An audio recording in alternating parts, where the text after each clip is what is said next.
Las trillizas del mafioso viudo no dormían hasta que la mesera pobre lo cambió todo. Esa noche, la mansión de Lomas de Castilla brillaba como si quisiera competir con las estrellas. Las luces amarillas de las lámparas de cristal dibujaban sombras largas sobre los muebles caros y los cuadros antiguos que colgaban de paredes color marfil. Afuera, coches importados llegaban uno tras otro, vomitando empresarios de traje y mujeres con vestidos que costaban más que 6 meses de renta en el barrio. Adentro, las copas de champán tintineaban como campanas falsas, mientras risas ensayadas llenaban el aire perfumado. Lucía Hernández apenas tenía tiempo de respirar. Iba de un lado para otro con su uniforme rojo, cargando charolas plateadas llenas de canapés que ni siquiera sabía pronunciar. Sus zapatos negros, ya desgastados de tanto caminar en otros trabajos, le apretaban los pies. Pero no podía quejarse. Este trabajo le pagaría suficiente para cubrir 2 meses de renta atrasada en el departamento del barrio La Esperanza. Ese lugar donde las paredes tenían grietas y el olor a aceite viejo de las fritangas de la esquina nunca se iba del todo. «Oye tú, la del uniforme», le gritó una señora con collar de perlas y cejas pintadas demasiado altas. «Tráeme otra copa, pero que esté bien fría, ¿eh? La anterior parecía que la sacaron del sol». «Sí, señora, enseguida», respondió Lucía, bajando la mirada. Como le habían enseñado, no mirar mucho a los ricos, no hablar de más, no existir demasiado. Llevaba apenas 3 horas ahí, pero ya sentía que había pasado una eternidad. La agencia de eventos la había llamado esa misma mañana. «Necesitamos gente para una recepción privada. El casa grande, buena paga, ¿te lates o no?» Lucía ni siquiera preguntó de quién era la casa. Solo dijo que sí, como siempre hacía cuando se trataba de sobrevivir. Lo que no sabía era que esa mansión pertenecía a Alejandro Salgado, también conocido como el León de Castilla, el hombre más temido de la Ciudad de México, mafioso, empresario de fachada, dueño de la mitad de los negocios turbios del centro, viudo desde hacía apenas 6 meses, cuando su esposa Elena había muerto en un accidente de coche que nadie se atrevía a cuestionar en voz alta. Mientras Lucía recorría la sala enorme, esquivando invitados borrachos y meseros con más experiencia que ella, algo atravesó el ruido de la fiesta, un sonido agudo, desesperado, que venía desde el piso de arriba. Un llanto de bebé, no, 3 llantos, 3 voces pequeñas gritando al mismo tiempo, como si pidieran auxilio. Lucía se detuvo en seco, con la charola casi resbalándose de sus manos. Miró hacia la escalera de mármol que subía al 2º piso, prohibida para el personal de servicio. Pero ese llanto no era normal. Era el tipo de llanto que te rompe algo por dentro, aunque no conozcas a quien llora. «¿Qué haces parada como estatua?», le reclamó el coordinador de meseros, un tipo flaco con gel de más en el pelo.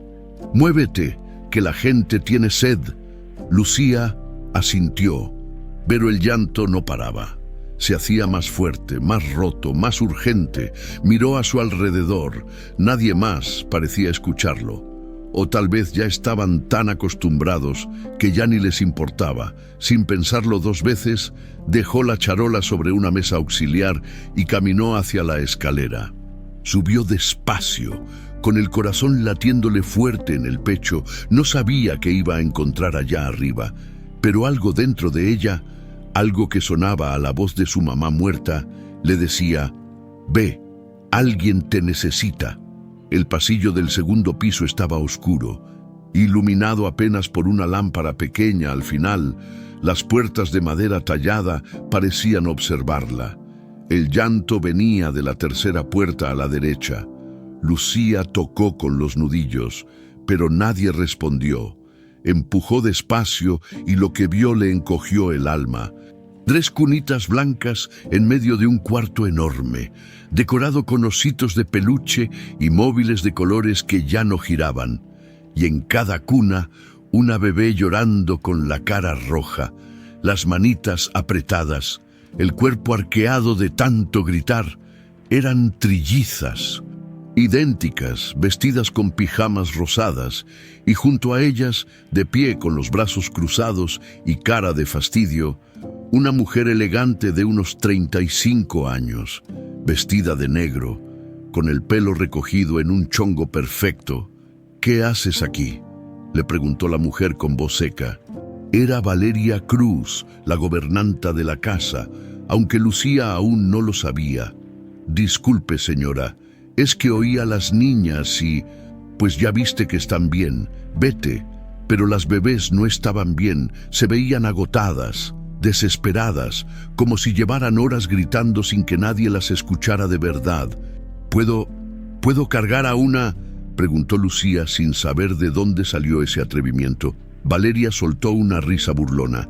«Tú, una mesera de barrio, cargar a las hijas del señor Salgado, ni lo sueñes». En ese momento, el teléfono de Valeria sonó. Ella contestó molesta, dándole la espalda a Lucía mientras hablaba en voz baja con alguien que parecía darle órdenes. Lucía aprovechó. Se acercó a la cuna de en medio, donde la bebé más pequeña lloraba con la boca abierta, casi sin aire ya de tanto gritar. La tomó en brazos con cuidado, sintiendo el cuerpecito caliente y tembloroso, y entonces, sin pensar, empezó a cantarle. Era una canción de cuna vieja, de esas que su mamá Teresa le cantaba cuando era niña. Ni siquiera recordaba toda la letra, pero la melodía salía sola, suave, como un hilito de agua fresca en medio del desierto. «Duérmete, mi niña, duérmete, mi amor, que los angelitos te cuidan mejor». La bebé dejó de llorar, abrió los ojitos hinchados y miró a Lucía como si acabara de reconocer algo que llevaba buscando desde que nació. Las otras dos, al escuchar la canción, también empezaron a calmarse, dejaron de gritar, se quedaron quietas, estirando las manitas hacia donde estaba Lucía. En cuestión de minutos, las tres estaban en silencio, abrazadas al uniforme rojo de esa desconocida, agarrando con sus deditos el colgante de piedra roja que Lucía llevaba al cuello, el único recuerdo que le quedaba de su mamá. Valeria volteó y se quedó helada. Por primera vez en semanas, las trillizas no lloraban, y en ese preciso instante, la puerta del cuarto se abrió de golpe. Un hombre alto, de traje negro impecable, entró con pasos firmes, tenía tatuajes en las manos, una cicatriz pequeña en la ceja izquierda y una mirada que daba miedo. Era Alejandro Salgado, el dueño de esa casa, de esas bebés y de medio México, si uno creía los rumores. Se quedó parado en el umbral, observando la escena, sus hijas, las niñas que no habían dejado de llorar desde la muerte de su madre.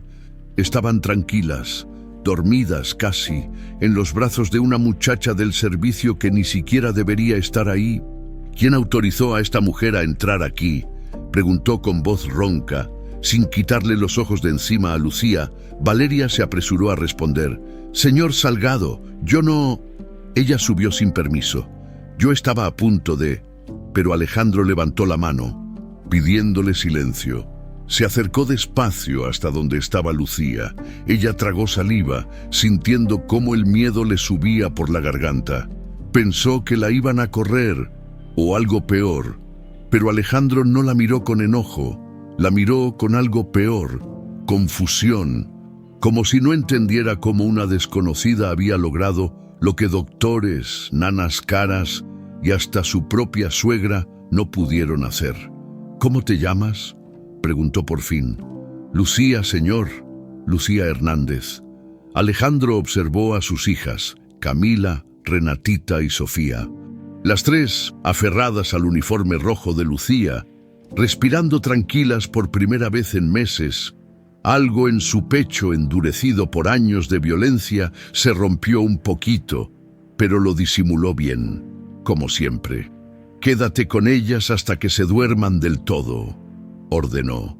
«Después hablaremos», y sin decir más, salió del cuarto, dejando atrás a Valeria con la mandíbula apretada y los ojos llenos de veneno. Lucía se quedó ahí, temblando, sin entender todavía qué acababa de pasar. Solo sabía que algo había cambiado y que esas 3 bebés, por alguna razón que no alcanzaba a comprender, la necesitaban tanto como ella necesitaba sentirse necesaria. La mañana siguiente llegó demasiado rápido para Lucía. Apenas había dormido 3 horas en el camastro de su departamento del barrio. La esperanza cuando su teléfono vibró con un mensaje de un número desconocido. Preséntese hoy a las 10 a.m. en la mansión Salgado. Traiga identificación y ropa para quedarse. Firmado Don Miguel, contador de la familia. Lucía leyó el mensaje 5 veces, sentada en la orilla de su cama, con el ruido de los vendedores ambulantes ya gritando en la calle. «¿Quedarse?», pensó. ¿Acaso querían contratarla de verdad? Miró el techo manchado de humedad de su cuarto, las paredes con pintura descascarada, la foto de su mamá Teresa pegada con cinta adhesiva al espejo roto. «¡Ay, mamá!», susurró. «¿Qué hago?». 2 horas después, con una mochila vieja cargando lo poco que tenía, 3 mudas de ropa, su cepillo de dientes, una foto de su mamá y el colgante de piedra roja que nunca se quitaba, Lucía tocaba la puerta trasera de la mansión de Lomas de Castilla. Un señor mayor, de lentes redondos y traje gris. Le abrió, era Don Miguel, con cara amable y una sonrisa que parecía de verdad, no como las de la noche anterior. «Tú debes ser Lucía Hernández», dijo con voz suave. «Pasa, muchacha, el señor Salgado quiere verte». La llevó por pasillos que de día se veían aún más grandes, más fríos, más ajenos. Pasaron frente a cuadros de personas que Lucía no conocía, todos con cara seria, como si juzgaran a quien se atreviera a caminar por ahí. Finalmente, llegaron a un estudio con paredes de madera oscura, libreros enormes y un escritorio donde Alejandro Salgado revisaba papeles con el ceño fruncido. Alzó la vista cuando Lucía entró.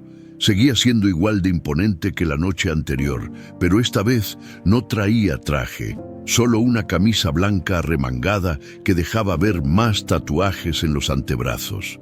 «Siéntate», ordenó, señalando una silla frente al escritorio.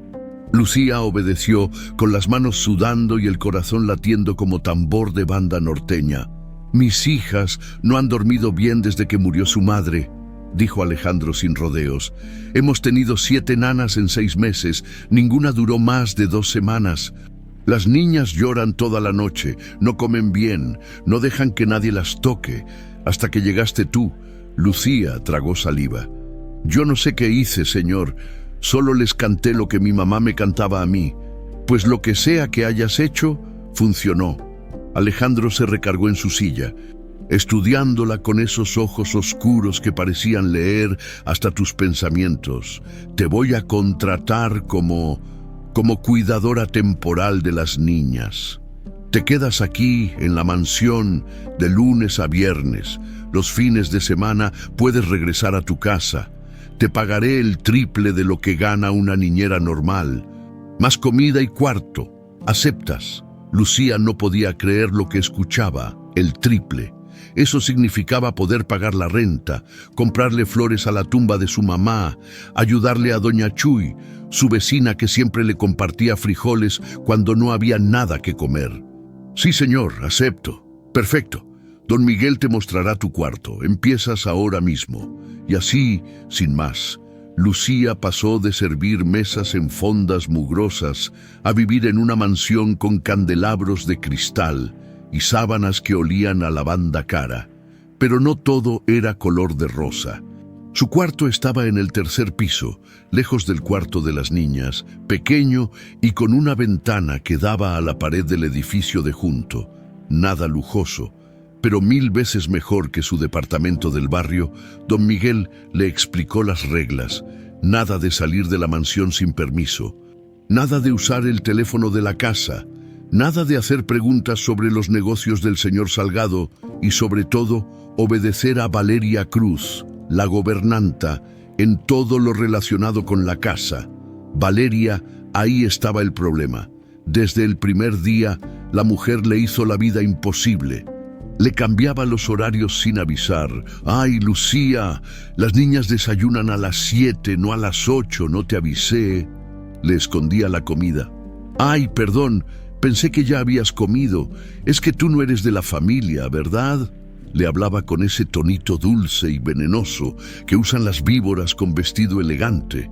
«Ay, mi niña, ¿segura que esa blusa es apropiada? Es que aquí acostumbramos cierto nivel, ¿me entiendes?». Y cuando Valeria no estaba, llegaba doña Estela Robles, la suegra de Alejandro, una señora de 60 y tantos años, con el pelo teñido de rubio, uñas largas pintadas de rojo sangre y una mirada que cortaba como navaja. «Así que tú eres la famosa muchachita del barrio», le dijo la primera vez que se vieron, mirándola de arriba abajo como si fuera basura. «Espero que entiendas tu lugar aquí. Tú no eres familia, eres personal de servicio, nada más». Lucía solo bajó la cabeza y dijo: «Sí, señora», aunque por dentro sintió como algo se le hacía nudo en el estómago. Pero cuando estaba con las trillizas, todo eso desaparecía. Camila, Renatita y Sofía eran 3 personitas chiquitas que apenas empezaban a gatear. Camila era la más inquieta, siempre queriendo salirse de su cuna. Renatita era la más tranquila, con unos ojitos enormes que te miraban como si entendiera todo. Y Sofía era la llorona, la que se asustaba con cualquier ruido fuerte. Pero cuando Lucía entraba al cuarto, las 3 se tranquilizaban, estiraban los bracitos hacia ella, agarraban su colgante de piedra roja, se quedaban dormidas escuchando esa canción de cuna vieja que parecía tener algún poder mágico. «¿Por qué hacen eso?», preguntó Lucía una tarde, hablándole a las bebés como si pudieran responder.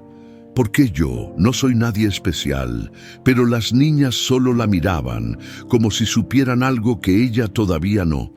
Los días pasaban en una rutina extraña.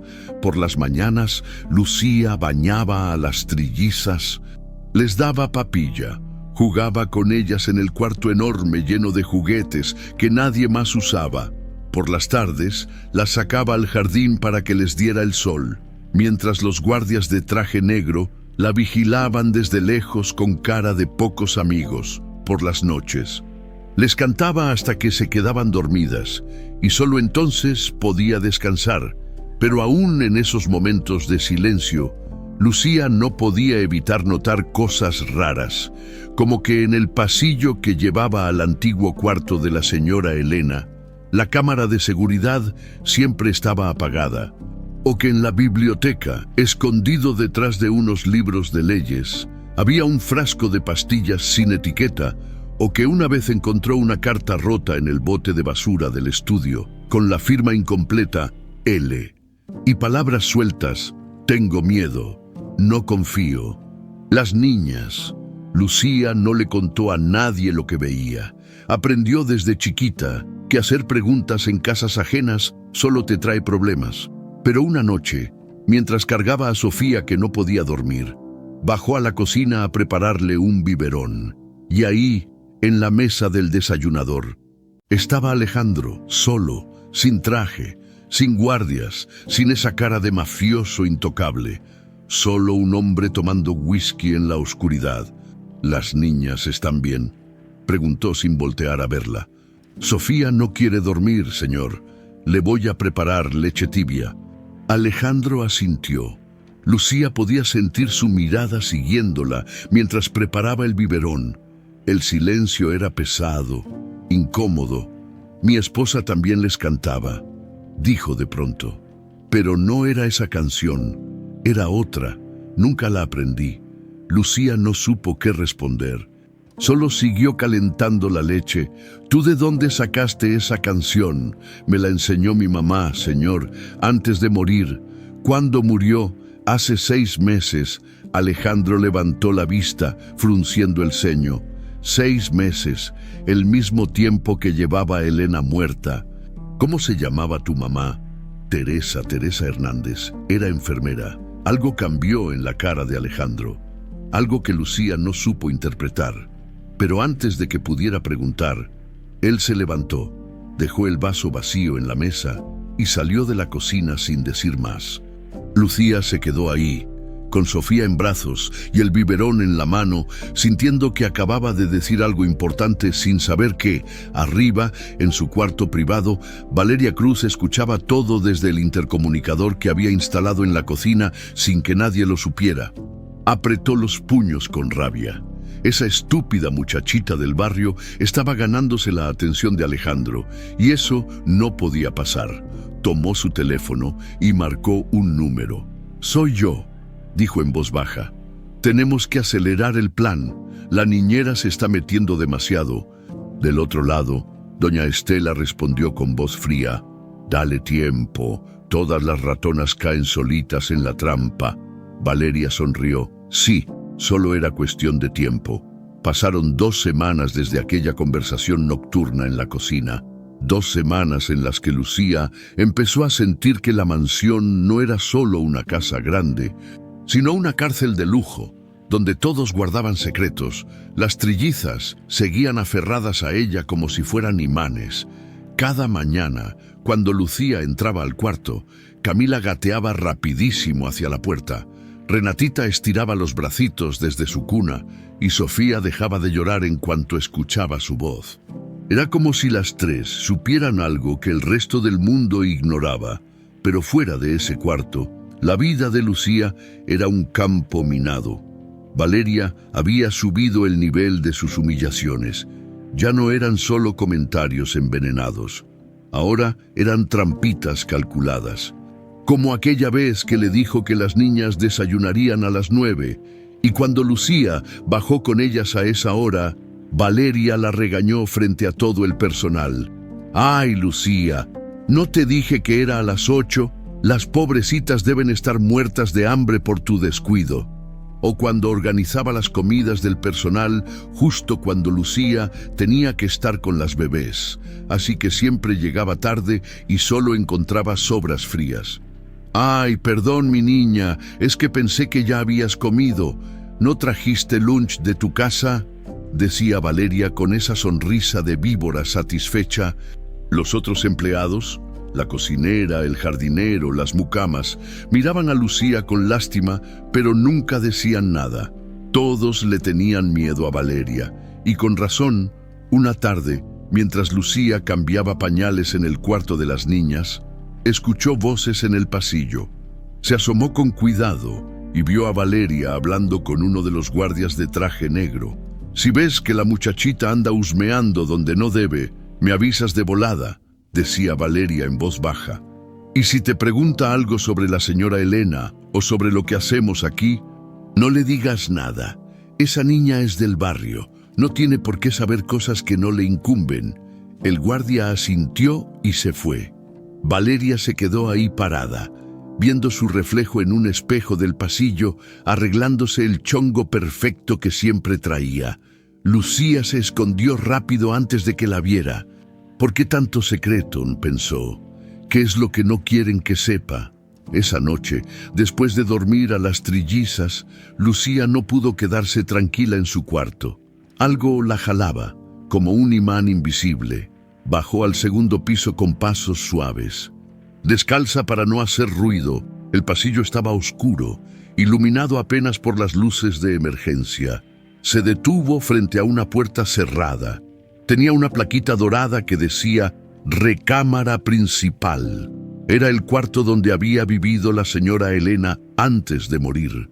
Lucía miró hacia los lados. No había nadie. Giró la perilla despacio. La puerta estaba abierta. Adentro, todo estaba cubierto con sábanas blancas, como si alguien hubiera querido esconder los muebles de la vista. Olía a encerrado, a polvo, a tristeza vieja. Lucía entró sin hacer ruido y caminó entre las sombras. Había una cama enorme, un tocador con espejo, un librero con novelas románticas, y en el buró de noche, escondido debajo de una revista de decoración, encontró algo, un pedazo de papel roto. Era parte de una carta escrita a mano, con letra elegante pero temblorosa. Ya no sé en quién confiar, siento que me vigilan todo el tiempo. Valeria dice que es por mi seguridad, pero yo sé que miente, y mi propia mamá me ve con esos ojos fríos, como si yo fuera un estorbo. Alejandro está tan metido en sus negocios que no ve lo que pasa dentro de su propia casa. Tengo miedo por mis bebés, miedo por mí. Si algo me pasa, alguien tiene que saber que yo no quería irme, que yo quería ver crecer a mis niñas, que alguien me está empujando hacia... Ahí terminaba. El resto del papel estaba arrancado. Lucía sintió cómo se le erizaba la piel. Elena había tenido miedo, miedo dentro de su propia casa, miedo de Valeria, miedo de su propia mamá. Y si no fue un accidente, pensó Lucía, aunque la sola idea le daba terror. Guardó el pedazo de carta doblado en el bolsillo de su pants y salió del cuarto tan rápido como pudo. Su corazón latía tan fuerte que sentía que todos en la casa podían escucharlo, pero alguien sí la había visto desde la ventana de su cuarto en el ala este de la mansión. Alejandro observaba el pasillo del segundo piso a través de las cámaras de seguridad que solo él controlaba. Vio a Lucía salir del cuarto de Elena con cara de susto, apretando algo en la mano. Frunció el ceño. ¿Qué había encontrado? Al día siguiente, doña Estela llegó a la mansión como siempre hacía los jueves. Traía su bolsa de piel cara, sus lentes de sol enormes y su perfume que apestaba a flores muertas. Entró como si fuera dueña del lugar, sin tocar la puerta, seguida por Valeria, que le cargaba las bolsas de compras. ¿Dónde están mis nietas?, preguntó con esa voz mandona que no aceptaba un no por respuesta. «Arriba con la niñera, señora Estela», respondió don Miguel desde el comedor donde revisaba facturas. Doña Estela subió las escaleras con Valeria pisándole los talones. Entraron al cuarto de las trillizas sin tocar. Lucía estaba sentada en el suelo, jugando con las niñas, haciéndolas reír con una pelota de colores. «Buenos días, señora», saludó Lucía, levantándose rápido, limpiándose las manos en los jeans. Doña Estela ni siquiera la miró. Se agachó para cargar a Camila, pero la bebé empezó a llorar y a estirar los brazos hacia Lucía. Lo mismo pasó con Renatita y Sofía. Las tres rechazaban a su abuela. «Ay, pero qué maleducadas están estas niñas», dijo Estela soltando a Camila con desprecio. «Esto es tu culpa, muchacha. Las estás malcriando. Yo no hago nada, señora, solo nada. Tú las tienes consentidas. Por eso no quieren a nadie más. Eso no está bien. Una niñera debe ser invisible, no la favorita». Valeria aprovechó para rematar. «Doña Estela tiene razón, Lucía. A lo mejor es tiempo de que las niñas aprendan a estar con otras personas. No pueden depender solo de ti. ¿Qué pasará cuando te vayas?» Lucía sintió una punzada en el pecho. «Cuando me vaya, ¿ya estaban planeando correrla?»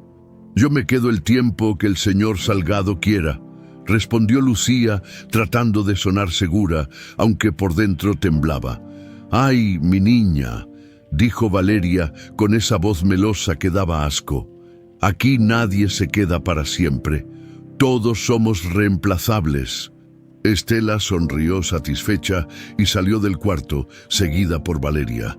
Lucía se quedó ahí, cargando a Sofía, que no paraba de llorar, sintiendo cómo el nudo en la garganta se hacía más grande. Esa tarde, mientras las niñas dormían su siesta, Lucía bajó al jardín para tomar aire. Se sentó en una banca de piedra bajo un árbol de jacarandas. Sacó el pedazo de carta de Elena y lo leyó otra vez. «Alguien tiene que saber que yo no quería irme». Lucía cerró los ojos. Su mamá también había muerto de repente. «Un asalto», dijeron, en plena calle. A las 8 de la noche, justo cuando salía del hospital donde trabajaba, le dispararon por la espalda y le robaron la cartera. Nunca encontraron a los culpables y su mamá, Teresa Hernández, siempre le decía en sus últimas semanas: si algo me pasa, Lucía, busca la verdad, no te quedes con la versión que te den, busca la verdad. ¿Sería posible que... ¿Qué haces aquí afuera? Lucía brincó del susto. Era Alejandro. Venía caminando desde el estacionamiento, sin guardias, sin traje, solo con jeans y camisa negra. Se veía cansado, ojeras profundas, barba de 2 días. Nada, señor, solo tomaba aire. Alejandro se sentó en la banca a su lado, sin pedir permiso. Lucía se puso tensa. Don Miguel me dice que Valeria anda diciéndole a todo mundo que tú malcrías a las niñas, dijo Alejandro mirando al frente. Yo solo hago mi trabajo, señor, lo sé. Alejandro la miró de reojo. Y por eso le dije a don Miguel que te aumente el sueldo. Estás haciendo algo que nadie más pudo. Lucía no supo qué decir. Alejandro sacó una cajetilla de cigarros, pero no la abrió. Solo la giró entre sus dedos tatuados. Mi esposa murió hace 6 meses, dijo de pronto. Accidente de coche, salió de la casa en la tarde, iba al súper. Un tráiler se pasó el alto y le dio de frente. Murió al instante. Lucía sintió cómo el corazón se le apretaba. Lo siento mucho, señor. Todos dicen que fue mala suerte. Alejandro apretó la cajetilla hasta arrugarla. Pero yo sé que en mi mundo la mala suerte no existe. Todo tiene un porqué. Se quedaron callados. El viento movía las hojas de las jacarandas. Lucía quería preguntarle si él también sospechaba, si él también sentía que algo no cuadraba, pero no se atrevió. Alejandro se levantó. Cuida bien a mis hijas, Lucía. Son lo único bueno que me queda. Y se fue, dejándola sola con sus pensamientos y con la carta arrugada en el bolsillo. Esa noche, Lucía no pudo dormir y no fue la única. En su cuarto, Valeria escribía un mensaje. Ya casi es tiempo. La niña sabe demasiado. La respuesta de Estela llegó segundos después. Paciencia. Ya tengo el plan perfecto. Los días siguientes fueron extraños. Lucía empezó a notar cosas que antes le pasaban desapercibidas. Pequeños detalles que uno por uno no significaban nada, pero juntos formaban un rompecabezas inquietante, como que cada vez que ella salía del cuarto de las trillizas, alguien había movido sus cosas.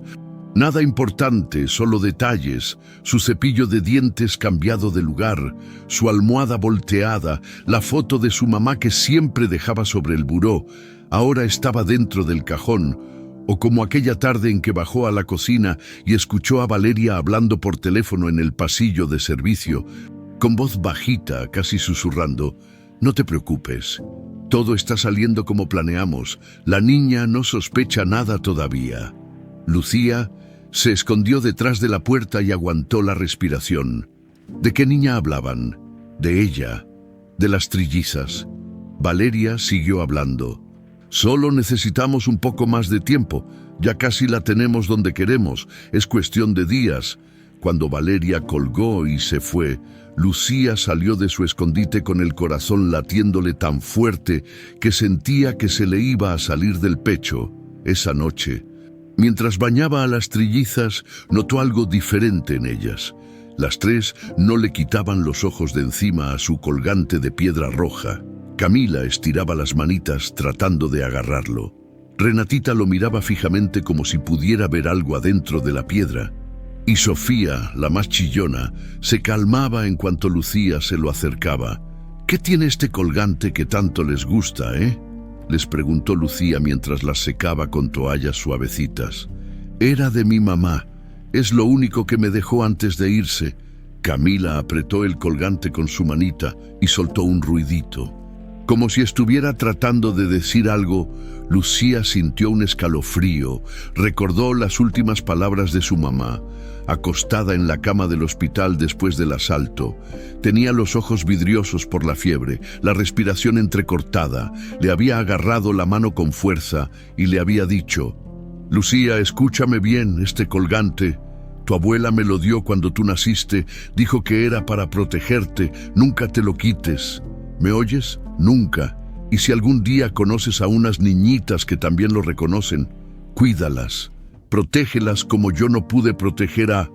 Ahí se había quedado dormida y nunca despertó. Lucía nunca entendió esa última frase. ¿A quién no pudo proteger su mamá? ¿Por qué esas palabras sonaban como una advertencia? Ahora, viendo a las trillizas aferradas a ese mismo colgante, empezaba a entender que tal vez su mamá sí sabía algo importante, algo peligroso. Al día siguiente, don Miguel tocó a la puerta del cuarto de las niñas. Traía una carpeta café en las manos y cara preocupada. Lucía, ¿puedo hablar contigo un momento? Claro, don Miguel, pase. El señor entró, cerró la puerta detrás de él y bajó la voz.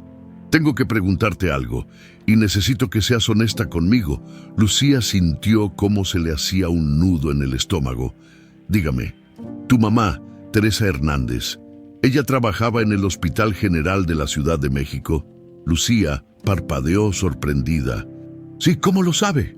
Don Miguel abrió la carpeta y sacó unos papeles viejos. Eran registros del hospital. Porque yo investigué, y resulta que tu mamá estaba de turno la noche que nacieron las niñas. Ella fue una de las enfermeras que atendió a la señora Elena durante el parto. Lucía sintió como si el piso se moviera debajo de sus pies. ¿Qué? Aquí está su firma. Don Miguel señaló un documento amarillento.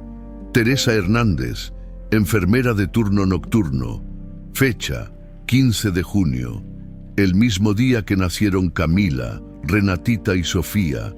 Lucía tomó el papel con manos temblorosas. Ahí estaba la letra de su mamá, su firma, todo. Pero ella nunca me dijo nada, nunca me habló de las trillizas, ni del señor Salgado, ni de... ¿Estás segura?, preguntó don Miguel mirándola fijamente.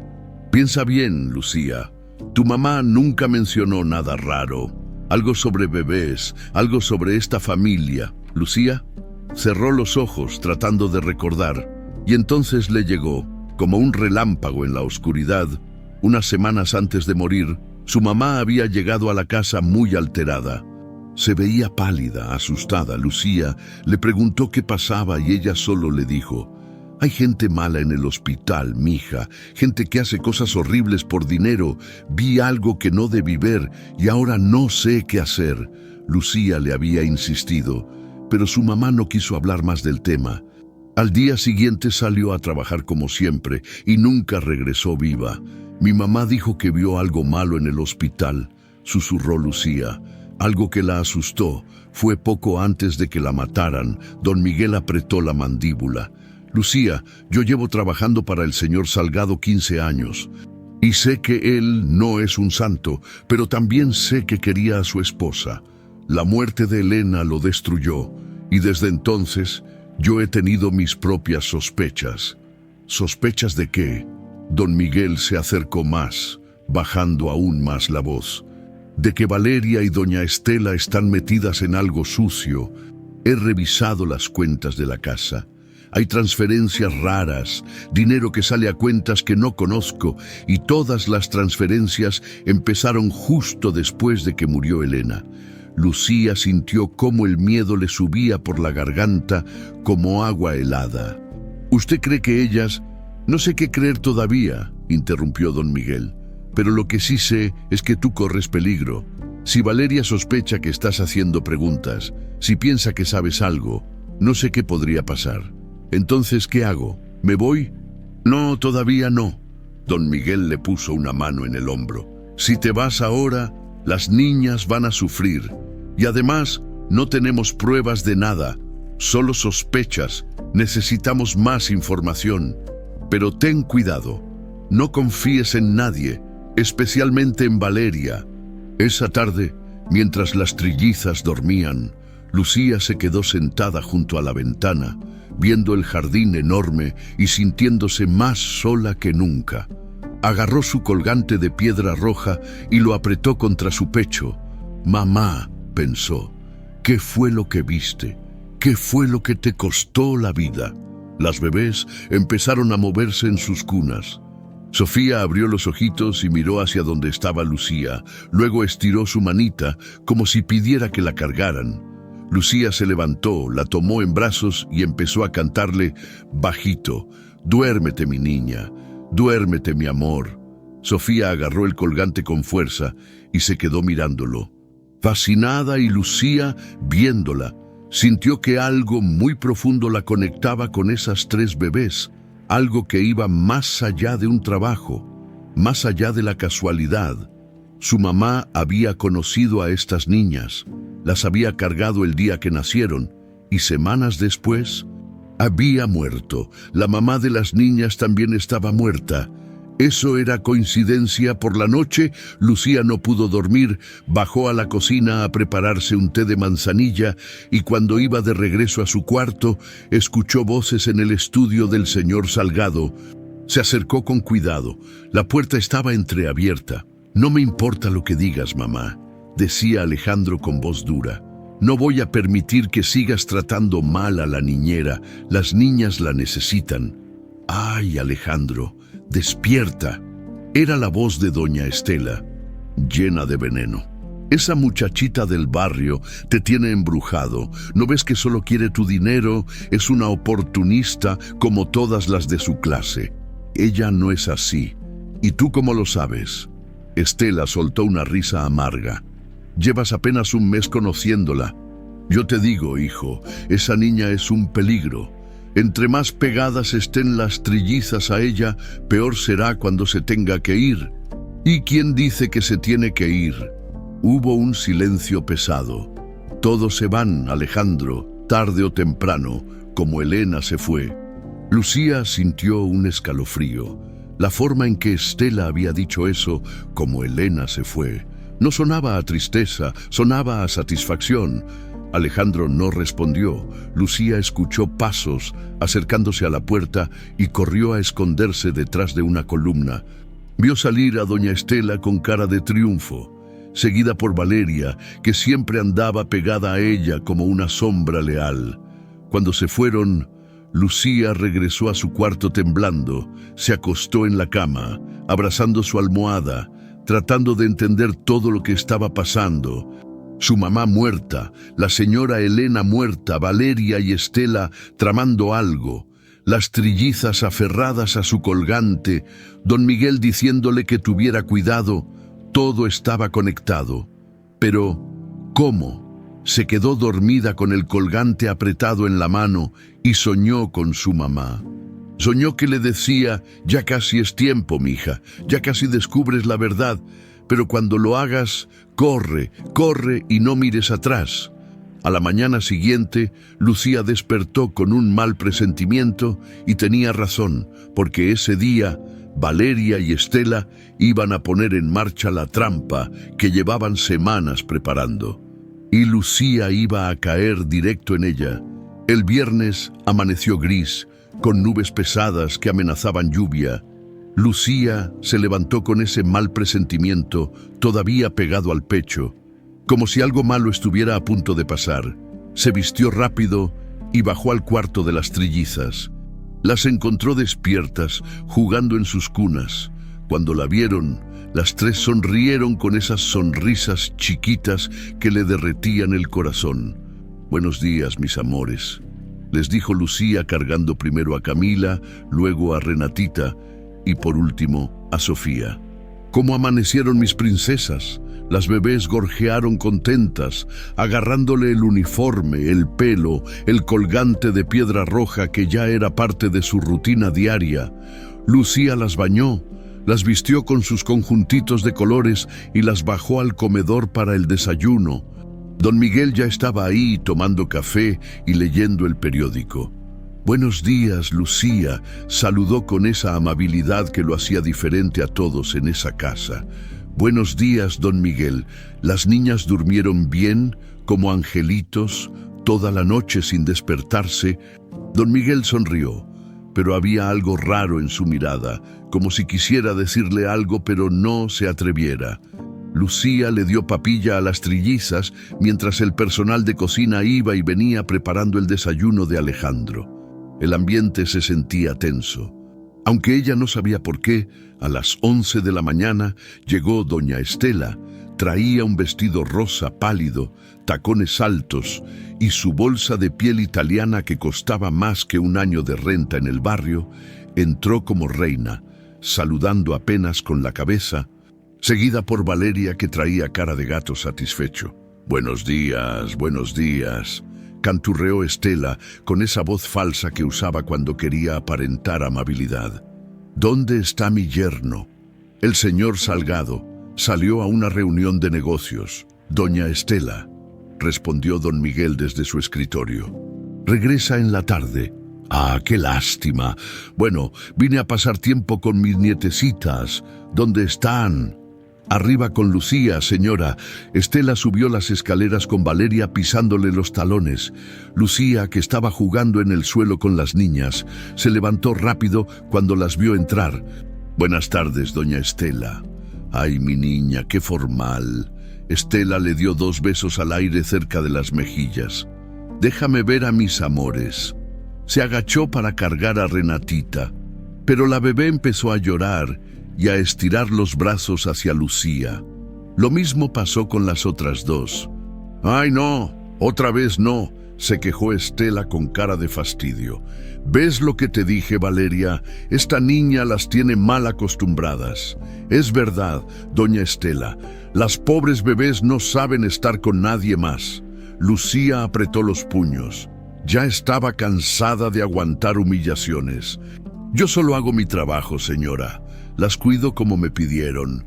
Pues parece que las cuidas demasiado bien, respondió Estela con una sonrisa torcida. En fin, Valeria y yo venimos a revisar el inventario de joyas familiares. Vamos a sacar algunas piezas para limpiar. Tú quédate aquí con las niñas, ¿sí? Sí, señora. Estela y Valeria salieron del cuarto. Lucía las escuchó caminar por el pasillo, entrando y saliendo de habitaciones. Estuvieron así como 1 hora, hablando en voz baja, riendo de vez en cuando. Lucía no les prestó mucha atención. Estaba ocupada jugando con las trillizas, enseñándoles a apilar cubos de colores. A eso de las 2 de la tarde, Valeria tocó a la puerta. Lucía, las niñas ya deben tener hambre. Baja a la cocina por su comida. ¿Sí? Yo me quedo con ellas un ratito. Lucía dudó. No le gustaba dejar a las bebés con Valeria, pero tampoco podía negarse sin parecer grosera. Está bien, regreso en 5 minutos. Bajó a la cocina. La cocinera, doña Lupe, una señora gordita de cara amable, ya tenía las papillas listas. Aquí están, mija, una de verduras y otra de frutas. Gracias, doña Lupe. Lucía agarró las papillas y los biberones, pero cuando iba a subir se dio cuenta de que había olvidado las cucharitas especiales de las niñas. Regresó a buscarlas. Doña Lupe estaba lavando trastes, cantando una canción de José José. Doña Lupe vio las cucharas de las bebés. ¡Ay, sí, mija! Están en el escurridor. Lucía las tomó y volvió a subir. Pero cuando llegó al cuarto de las trillizas, encontró algo que la heló. Valeria ya no estaba ahí. Las niñas estaban solas en sus cunas, llorando, y sobre el cambiador estaba la bolsa de Lucía, abierta, con todas sus cosas tiradas.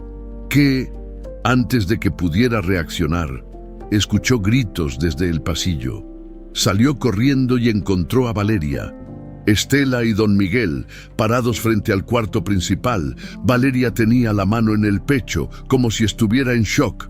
«¡No lo puedo creer!», gritaba Estela. «¡En mi propia casa!». «¿Qué pasa?», preguntó Lucía acercándose. Valeria la señaló con el dedo, con cara de actriz de teatro. Tú eres una ladrona. ¿De qué habla? Mi broche de diamantes», chilló Estela. «Mi broche que me regaló mi difunto esposo. Desapareció y sabemos quién lo tiene». Don Miguel miraba la escena con el ceño fruncido. «Han confundido. Doña Estela, cálmese. No podemos acusar a nadie sin pruebas». «¿Pruebas?», Valeria soltó una risa histérica. «Yo misma la vi husmeando por los cuartos hace 2 días. Y hoy, justo cuando estábamos revisando las joyas, ella andaba dando vueltas por toda la casa. «Eso es mentira», gritó Lucía. «Yo solo fui a la cocina a buscar la comida de las niñas». «Ah, sí». Estela la miró con odio puro. «Entonces no te molestará que revisemos tus cosas, ¿verdad?»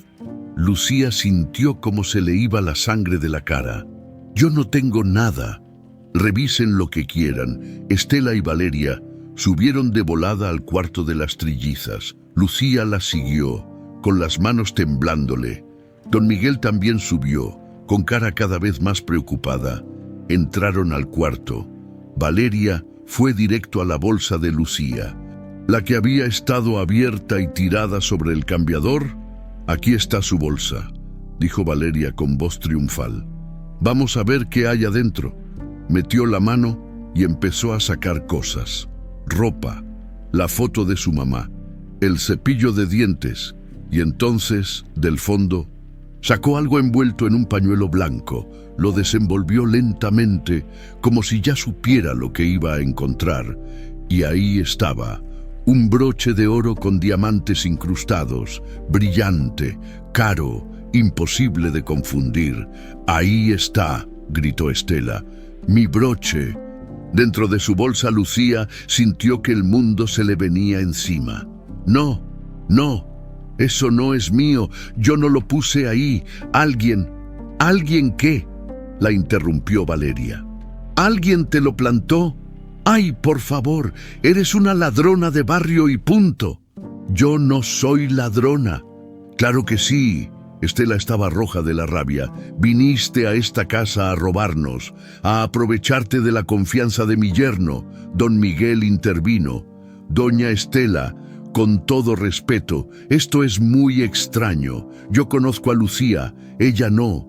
Tú no conoces nada», le gritó Estela. «Esta niña es una ratera y voy a llamar a la policía ahora mismo». «No». Lucía sentía las lágrimas quemándole los ojos. «Yo no hice nada, se los juro. Alguien puso eso ahí. Sí, claro». Valeria cruzó los brazos. «Siempre es la misma historia. Yo no fui». «Pues qué casualidad que el broche apareció justo en tu bolsa, ¿no?». En ese momento, las trillizas empezaron a llorar, las tres al mismo tiempo, como si sintieran el peligro. Lucía quiso acercarse a ellas, pero Valeria la detuvo. «Ni te atrevas a tocar a esas niñas. Ya hiciste suficiente daño». Lucía se quedó paralizada. Las bebés gritaban, estirando los bracitos hacia ella, con las caritas rojas de tanto llorar, y ella no podía hacer nada. Estela sacó su teléfono y marcó un número. Lucía pensó que iba a llamar a la policía, pero en vez de eso, llamó a Alejandro. «Hijo, tienes que regresar a la casa ahora mismo. Hay una emergencia». 20 minutos después, Alejandro llegó, entró al cuarto con cara de preocupación. Don Miguel le explicó rápido lo que había pasado. Alejandro miró el broche, luego miró a Lucía, luego a su suegra. «¿Estás segura de que el broche estaba en su bolsa?» «Completamente segura», respondió Estela. «Valeria y yo lo vimos. Estaba escondido en el fondo». Alejandro volteó a ver a Lucía. Ella tenía lágrimas corriendo por las mejillas, pero lo miraba directo a los ojos. «Señor Salgado, yo no hice eso. Alguien me lo puso. Yo jamás robaría nada de esta casa». Alejandro apretó la mandíbula. Lucía vio en sus ojos algo que le dolió más que cualquier insulto: duda. «Alejandro, tienes que hacer algo», insistió Estela. «Esta niña nos robó. Y quién sabe qué más ha estado robando, o a quién más», agregó Valeria viendo a las trillizas. «Tal vez hasta pensaba robarse a las niñas. Ya viste cómo las tiene pegadas a ella. Eso fue lo que terminó de romper todo». Alejandro respiró hondo. Y cuando habló, su voz sonó dura, fría, como la de un jefe del crimen que no acepta traiciones. «Lucía Hernández, quedas despedida. Tienes 1 hora para empacar tus cosas y salir de mi casa». Lucía sintió como si le hubieran clavado un cuchillo en el pecho. «Pero señor, 1 hora», gritó Alejandro. «Y agradece que no llamó a la policía». Don Miguel intentó interceder. «Señor Salgado, yo creo que deberíamos investigar más». Suficiente, Miguel, mi decisión está tomada. Lucía miró a las trillizas. Las tres lloraban desconsoladas. Con los bracitos estirados hacia ella, quiso correr y cargarlas. Quiso decirles que todo iba a estar bien, pero Valeria se paró entre ellas, como un muro. Con el corazón roto en 1000 pedazos, Lucía salió del cuarto, subió a su habitación y metió sus cosas en la mochila vieja. Le temblaban tanto las manos que apenas podía cerrar el cierre. Cuando bajó las escaleras, la lluvia ya había empezado a caer. Afuera estaba oscuro, frío. Caminó hacia la puerta principal. Nadie salió a despedirse, solo don Miguel, que la alcanzó en el jardín. «Lucía, yo te creo», le dijo en voz baja. «Sé que no fuiste tú. Voy a investigar, te lo prometo». Lucía solo asintió. No podía hablar. Tenía un nudo en la garganta del tamaño del mundo. Salió de la mansión bajo la lluvia torrencial. El agua fría le empapó la ropa en segundos. Y mientras caminaba por la calle vacía, escuchó a lo lejos el llanto desesperado de las trillizas. Lloraban como si supieran que acababan de perderla. Y Lucía, con el colgante de piedra roja apretado en la mano, lloró también. Esa noche, la mansión de Lomas de Castilla se convirtió en un infierno. Las trillizas no pararon de llorar, ni un minuto ni un segundo. Camila gritaba hasta quedarse sin voz. Renatita lloraba con los ojos cerrados, negándose a abrirlos, como si no quisiera ver un mundo donde Lucía no estaba. Y Sofía, la más chillona, se puso morada de tanto gritar, hasta que empezó a ahogarse con su propia saliva. Valeria intentó calmarlas con biberones. Las niñas los tiraron al suelo. Doña Estela las cargó cantándoles. Las bebés se arquearon en sus brazos, rechazándola con desesperación. Trajeron a la niñera de emergencia que habían despedido meses atrás. Las trillizas la vieron y lloraron aún más fuerte. Nada funcionaba. A las 3 de la mañana Alejandro andaba como alma en pena por los pasillos de la mansión. No había dormido, no había comido, solo caminaba de un lado para otro, escuchando el llanto interminable de sus hijas. Se detuvo frente al cuarto de las niñas. Adentro, Valeria intentaba darle agua a Sofía, pero la bebé escupía todo, llorando sin parar. «Señor Salgado, yo ya no sé qué hacer», admitió Valeria con voz cansada. «No quieren comer, no quieren dormir, solo lloran y lloran. Llamaste al doctor, vino hace 2 horas, revisó a las 3, dice que están bien físicamente, pero qué.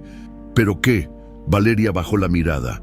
Dice que están traumadas, que perdieron a alguien importante y no entienden por qué».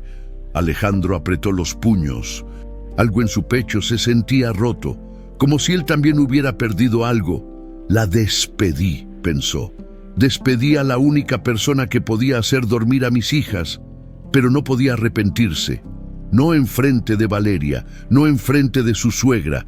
Tenía una reputación que cuidar. Era el león de Castilla, y los leones no se equivocaban. Osí bajó a su estudio, cerró la puerta y se sirvió un vaso de whisky. Se lo tomó de un trago, pero el alcohol no quemó tanto como la duda que le carcomía por dentro. Se dejó caer en el sillón de piel y miró los cuadros en la pared. Uno de ellos era un retrato de Elena, su esposa. Sonreía con ese vestido blanco que tanto le gustaba. Se veía feliz, viva. Alejandro cerró los ojos y la recordó embarazada, con la panza enorme, riendo porque las bebés le pateaban las costillas. Recordó cómo le decía: «Ale, estas niñas van a ser fuertes como su papá, pero quiero que sean buenas, que tengan corazón». «Corazón», pensó Alejandro.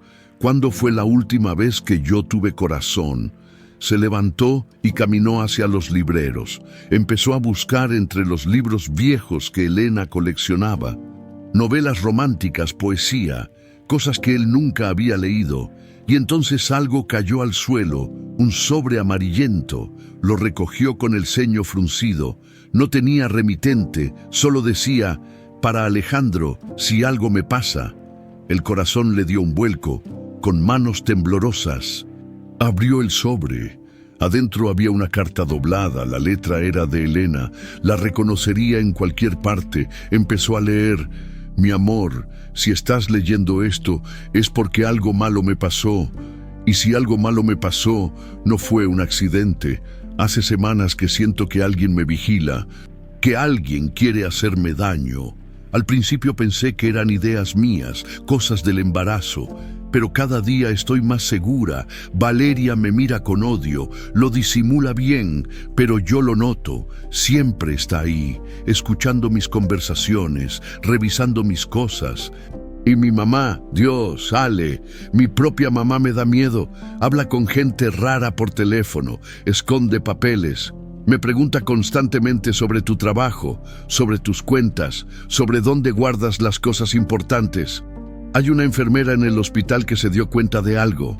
Se llama Teresa Hernández, trabaja en el turno nocturno. Ella me dijo que escuchó a 2 mujeres hablar en el estacionamiento sobre acelerar el proceso y quedarse con todo cuando el viudo esté vulnerable.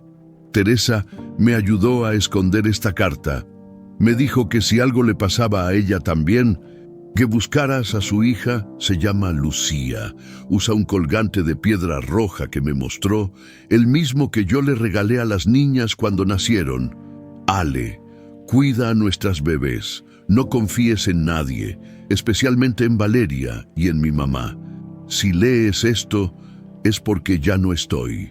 Pero por favor, encuentra la verdad, por mí, por nuestras hijas. Te amo, Elena. Alejandro dejó caer la carta. Sentía como si el piso se hubiera abierto debajo de sus pies. Elena sabía que la iban a matar, y él no hizo nada para protegerla.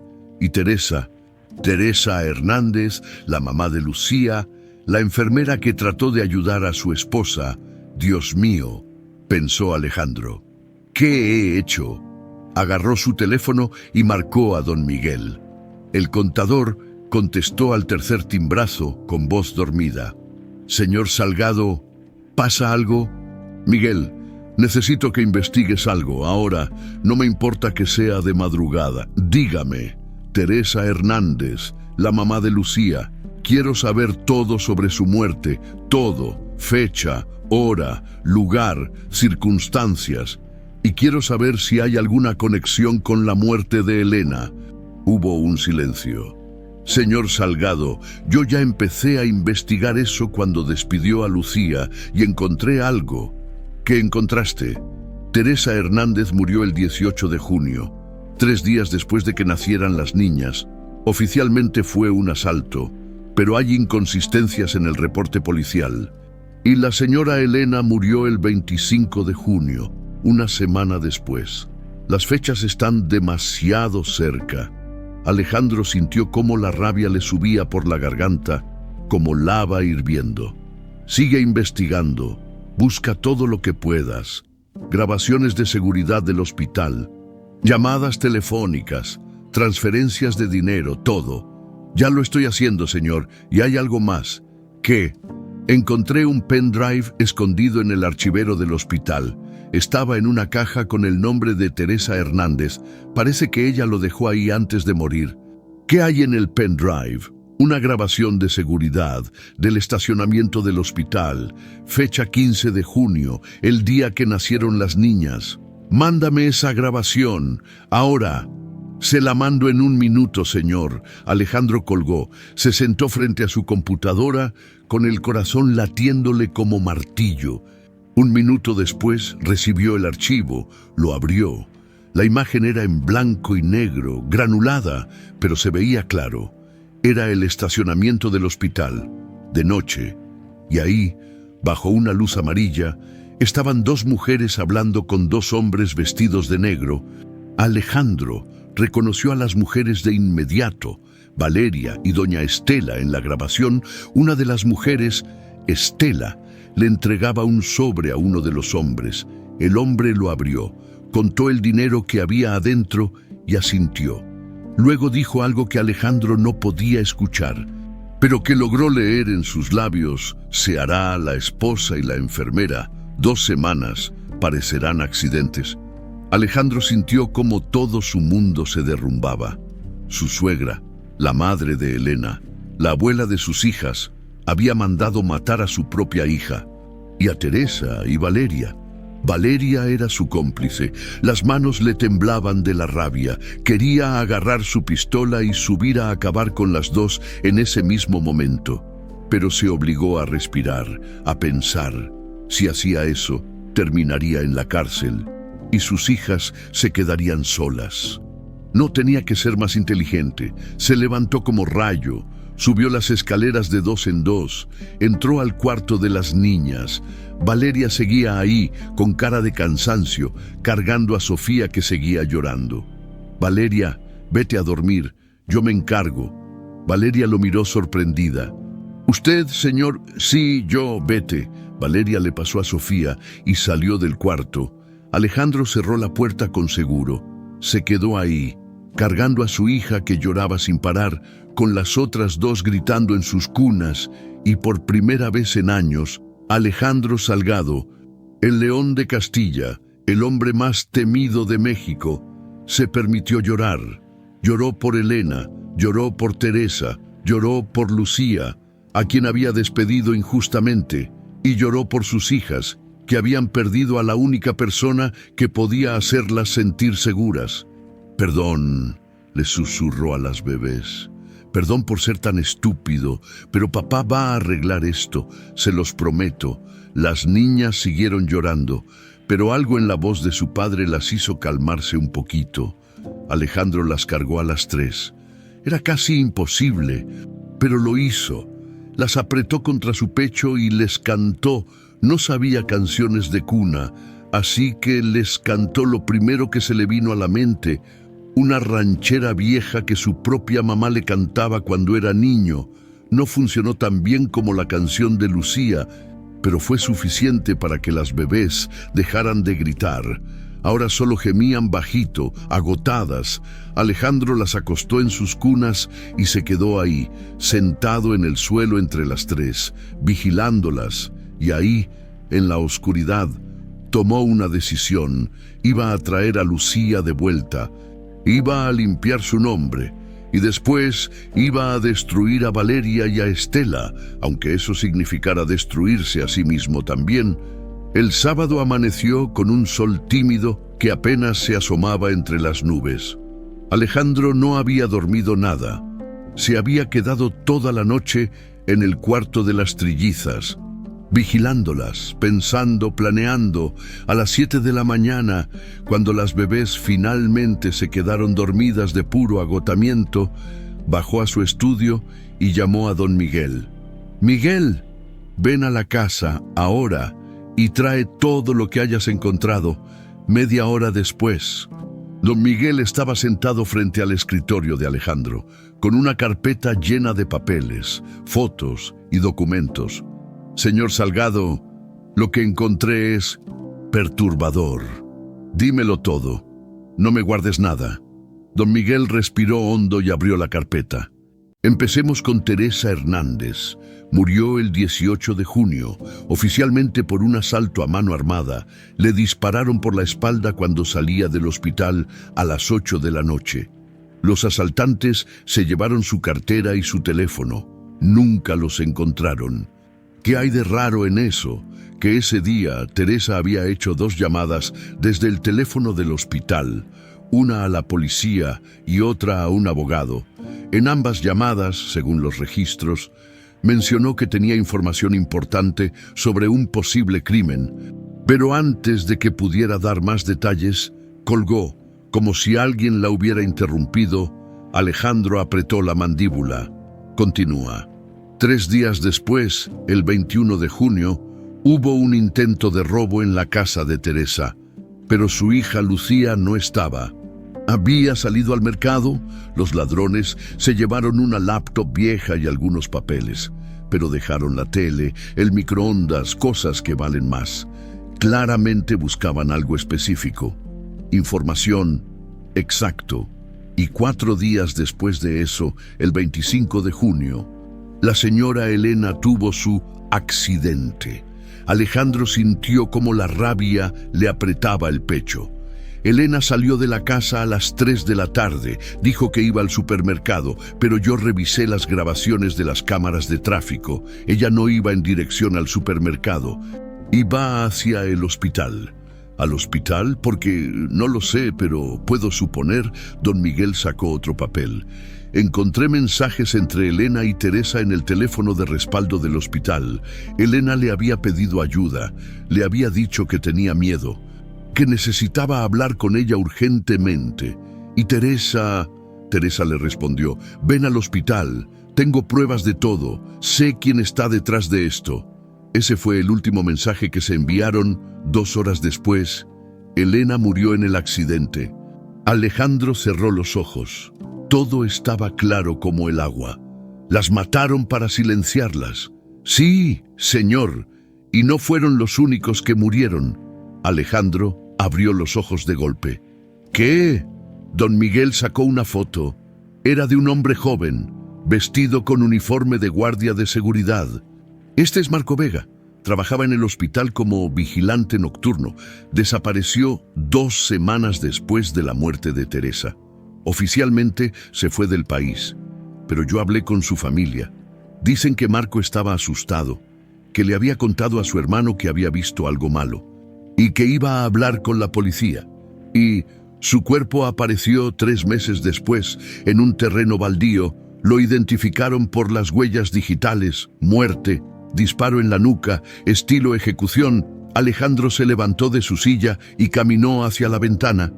Afuera, el jardín se veía tranquilo, hermoso, pero dentro de esa casa había sucedido algo horrible, y él había sido demasiado ciego para verlo. ¿Quién pagó los asesinatos? Ahí viene lo peor, señor Salgado. Don Miguel sacó unos estados de cuenta bancarios.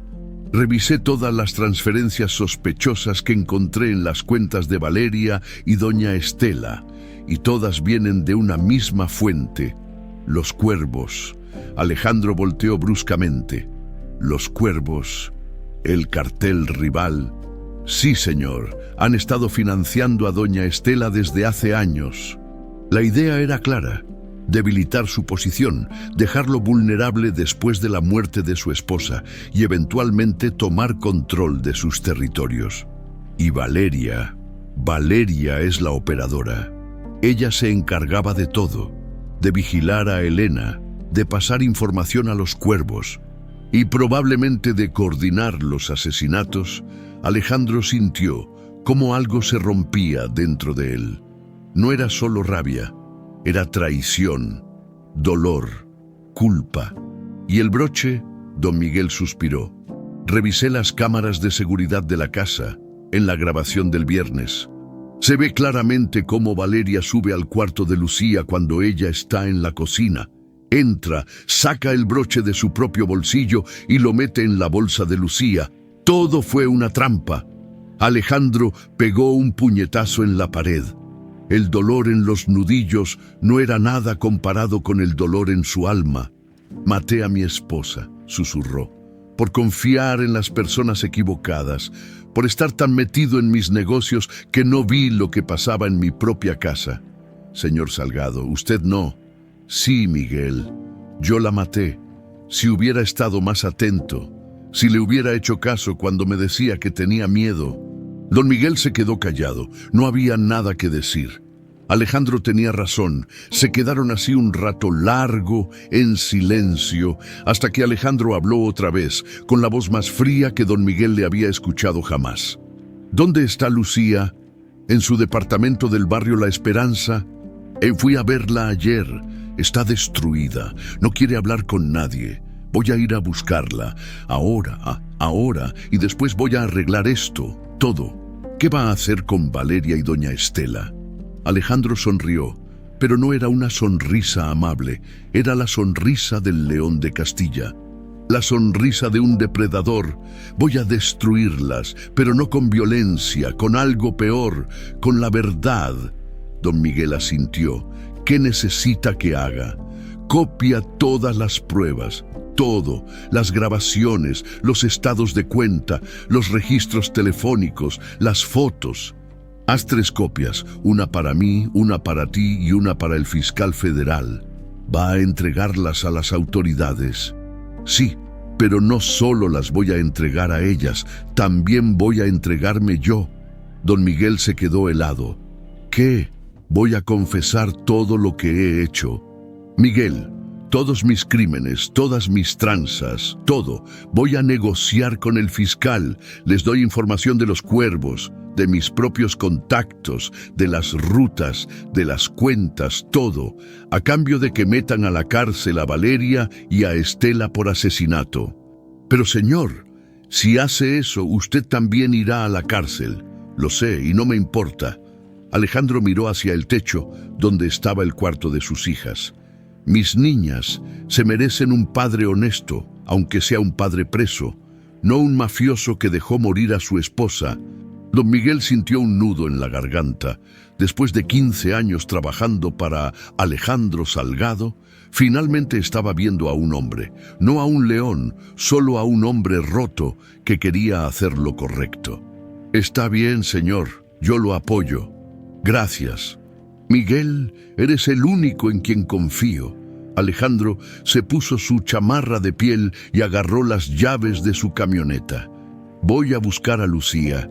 Mientras tanto, tú prepara todo. Cuando yo regrese, hablaremos con el fiscal.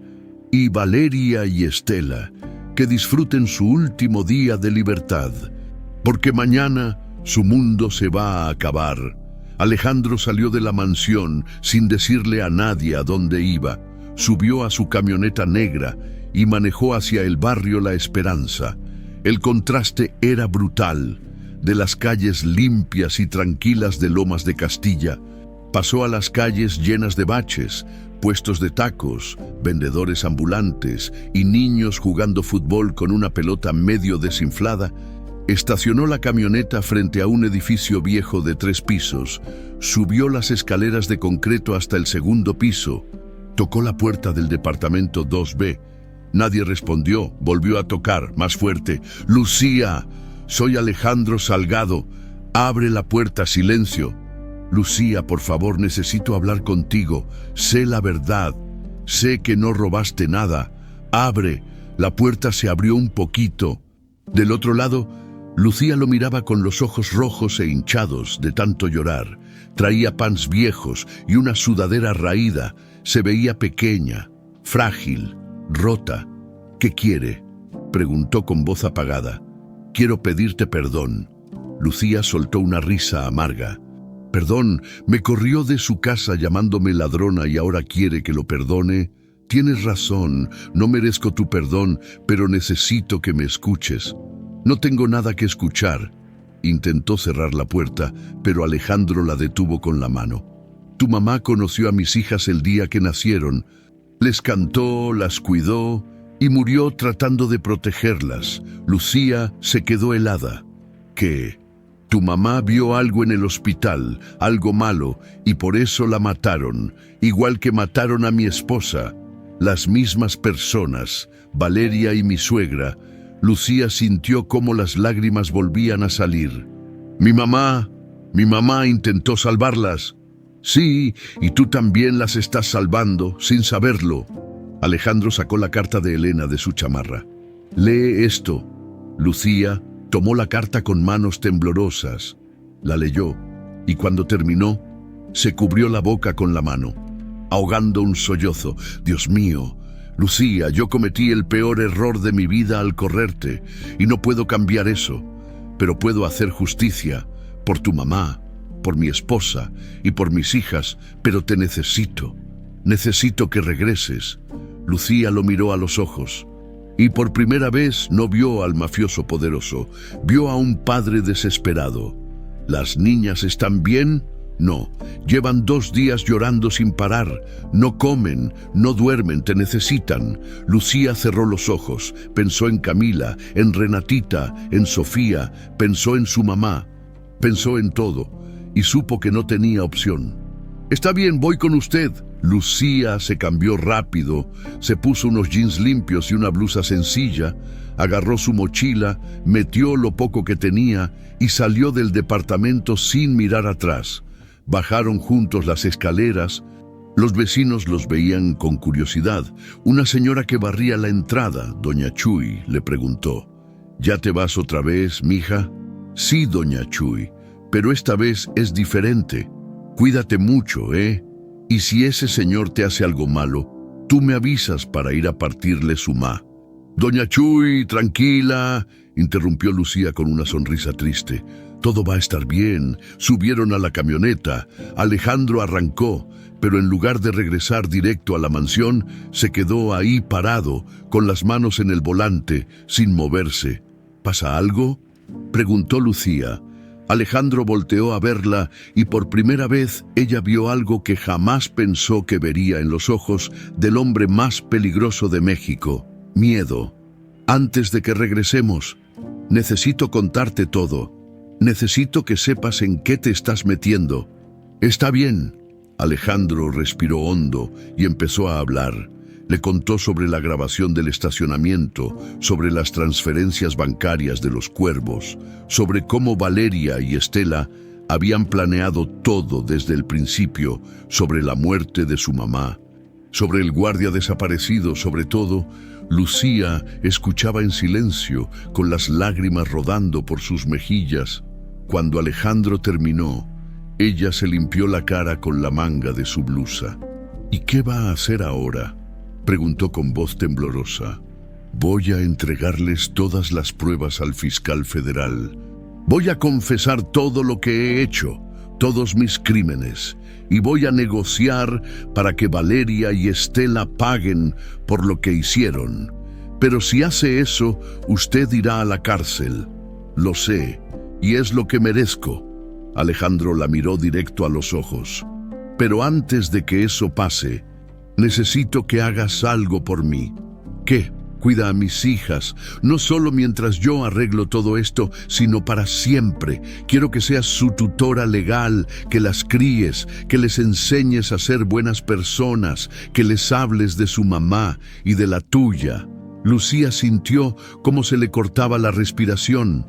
Señor Salgado, yo no sé si pueda.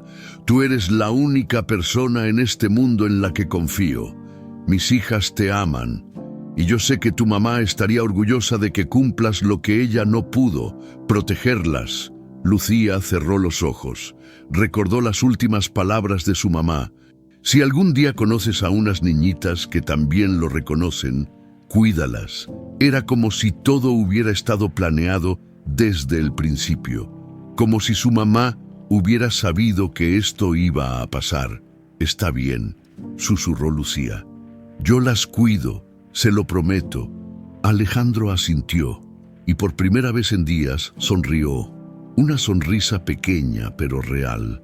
Gracias. Arrancó la camioneta y manejaron de regreso a Lomas de Castilla.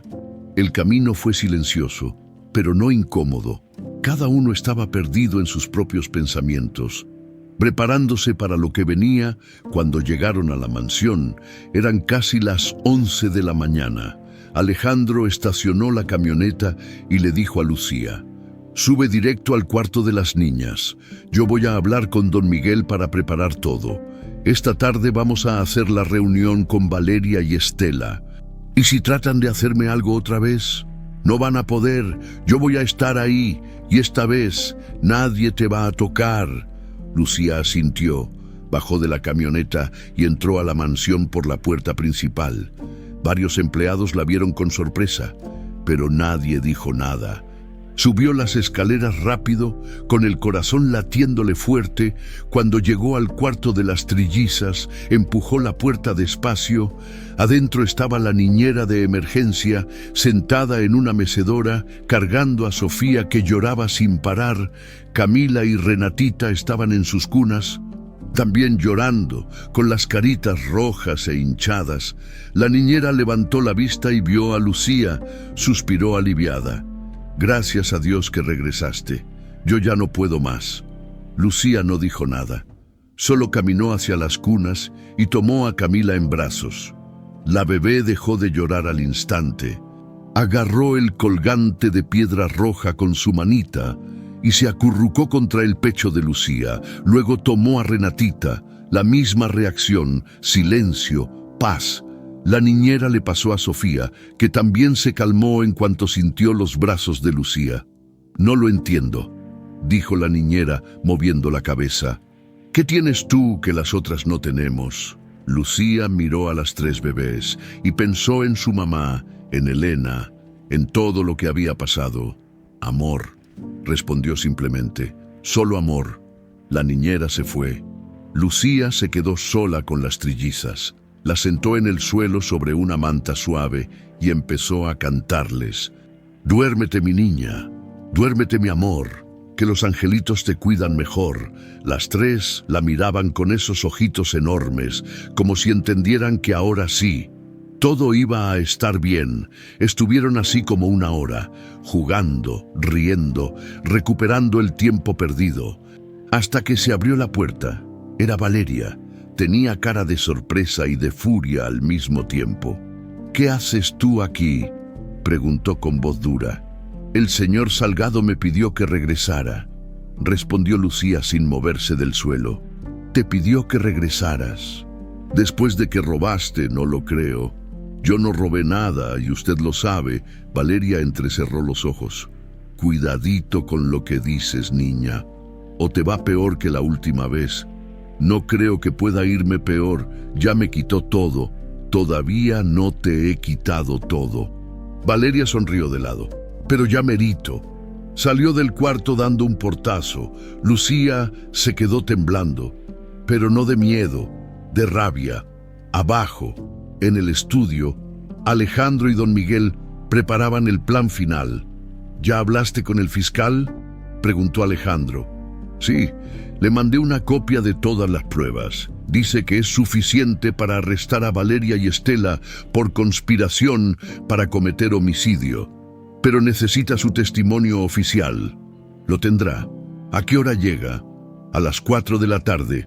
Va a venir con 2 agentes de manera discreta». «Perfecto. A las 3 voy a convocar a Valeria y Estela aquí en el estudio. Voy a confrontarlas con todo. Y cuando llegue el fiscal que las arreste enfrente de mí». Don Miguel asintió. «Y después me entrego yo también. Voy a confesar todo. Voy a dar nombres, cuentas, direcciones, todo lo que el fiscal necesite para desmantelar los cuervos y lo que queda de mi propia organización. Señor Salgado, ¿está seguro? Más seguro que nunca en mi vida». A las 3 en punto, Alejandro mandó llamar a Valeria y Estela al estudio. Las 2 llegaron juntas, con caras de confusión. «¿Para qué nos quieres, Alejandro?», preguntó Estela sentándose en el sillón sin que la invitaran. «Para hablar de algo importante». «¿De qué?», preguntó Valeria cruzándose de brazos. Alejandro no respondió. Solo sacó su laptop, la giró hacia ellas y le dio play a un video. Era la grabación del estacionamiento del hospital. Valeria y Estela se quedaron pálidas. «¿Dónde conseguiste eso?», susurró Estela. «Teresa Hernández lo dejó escondido antes de que la mataran». Junto con esto, Alejandro puso sobre el escritorio los estados de cuenta bancarios, transferencias de los cuervos a sus cuentas, prueba de que ustedes estaban trabajando con ellos, prueba de que ordenaron matar a Elena y a Teresa. Valeria se puso de pie de golpe. «Eso es mentira. Alguien falsificó esos documentos». «Ah, sí». Alejandro sonrió sin humor. «Entonces, explícame cómo es que tu voz aparece en esta grabación de audio». Le dio play a otro archivo. Era una llamada telefónica. La voz de Valeria decía claramente: «Sí, todo salió perfecto. La esposa está muerta. La enfermera también. Nadie sospecha nada». Estela se levantó, temblando de rabia. «Tú no puedes hacer nada con eso. Tienes las manos tan sucias como nosotras. Si nos hundes, nos hundimos todos». «Lo sé», dijo Alejandro con voz fría. «Y estoy dispuesto a hundirme con tal de que ustedes paguen». En ese momento se abrió la puerta. Entraron 3 hombres de traje. Uno de ellos sacó una placa. «Valeria Cruz y Estela Robles quedan arrestadas por conspiración para cometer homicidio». «No tienen derecho a guardar silencio», Valeria gritó. Estela trató de correr, pero los agentes las esposaron rápido. «Esto no va a quedar así, Alejandro», gritó Estela mientras se la llevaban. «Te vas a arrepentir». «Ya me arrepentí», respondió él.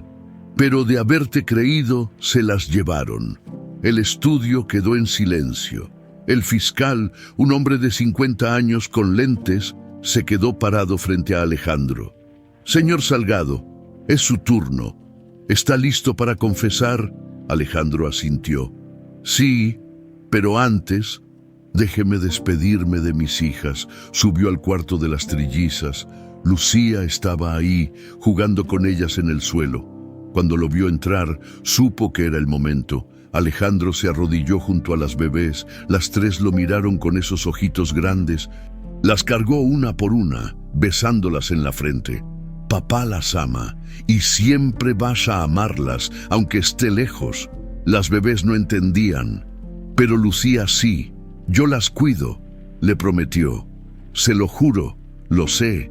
Alejandro la miró. «Gracias por todo».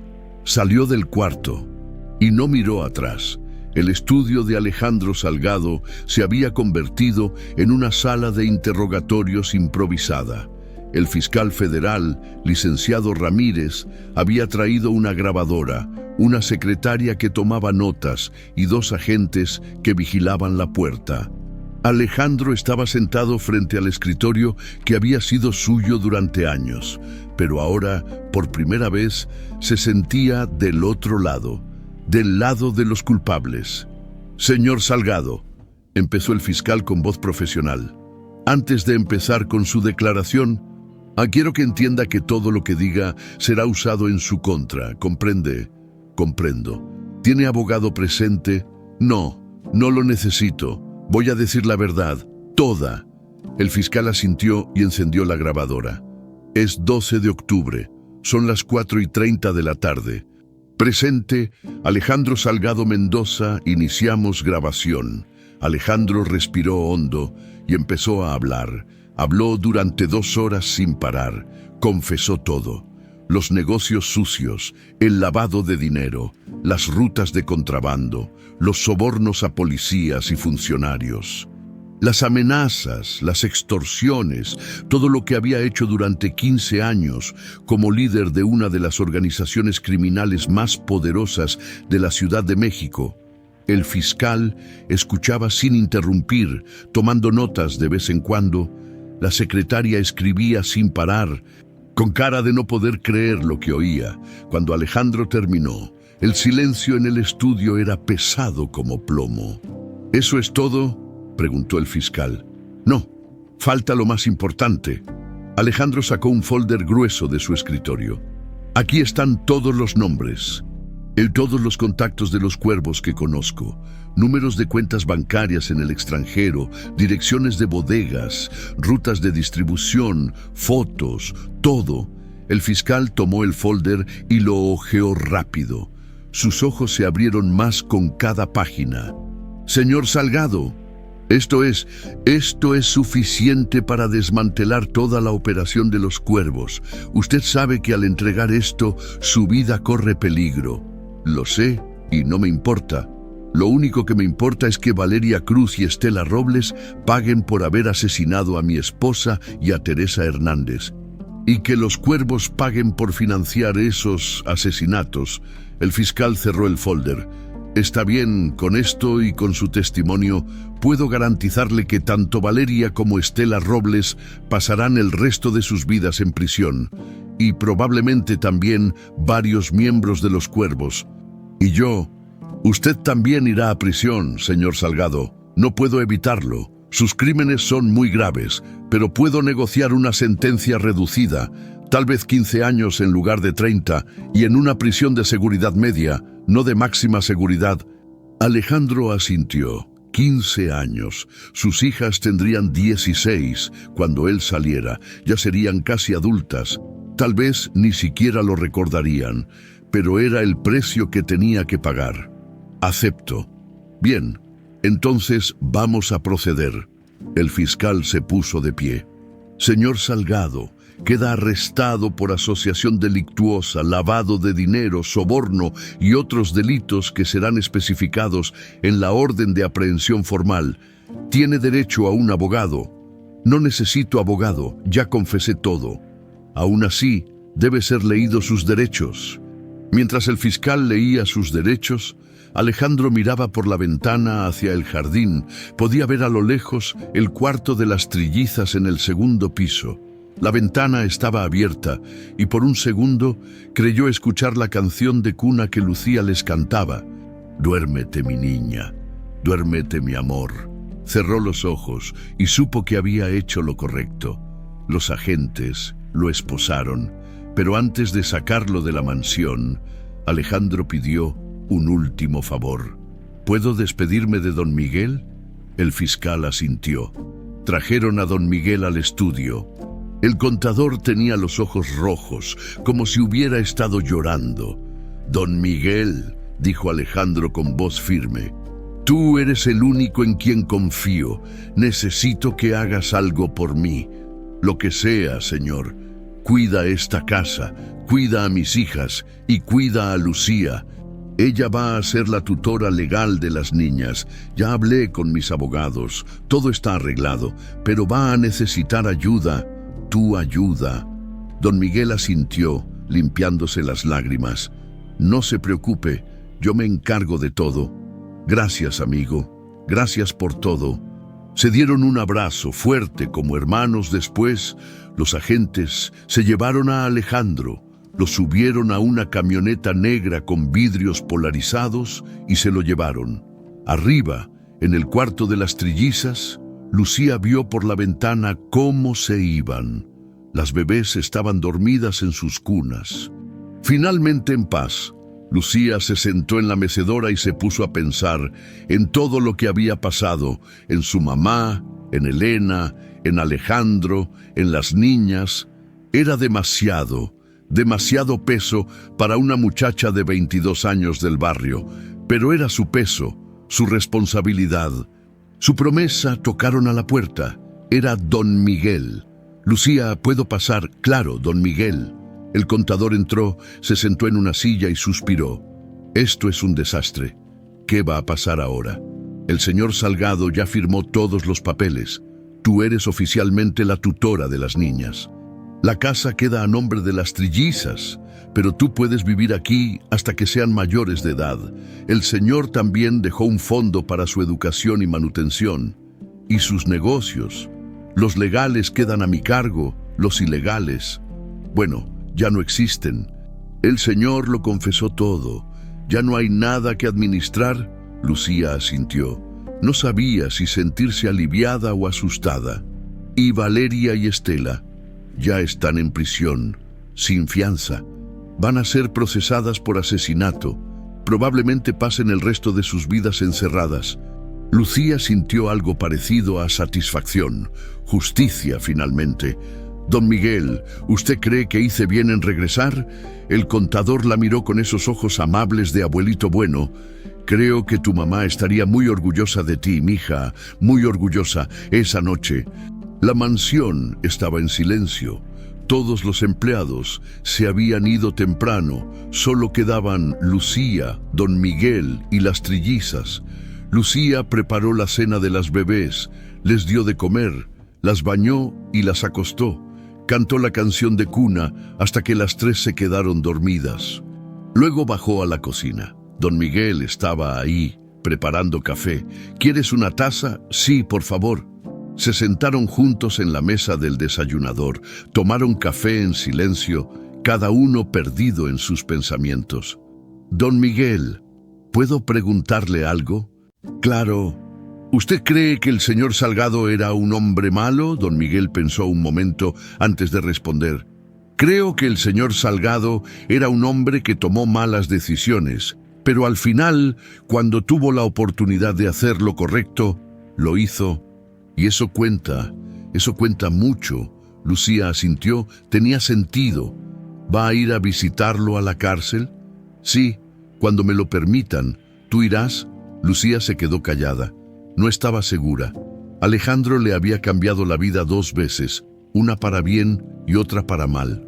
Y ahora otra vez para bien. No lo sé, tal vez algún día. Don Miguel sonrió. Dale tiempo, mija. El tiempo acomoda todo. 2 semanas después se llevó a cabo el juicio preliminar de Valeria Cruz y Estela Robles. Lucía no fue, pero don Miguel sí. Y cuando regresó, le contó todo. Valeria se declaró culpable de todo, a cambio de una sentencia de 30 años en lugar de cadena perpetua. Estela, en cambio, trató de negarlo todo, pero las pruebas eran tan claras que el juez no le creyó nada.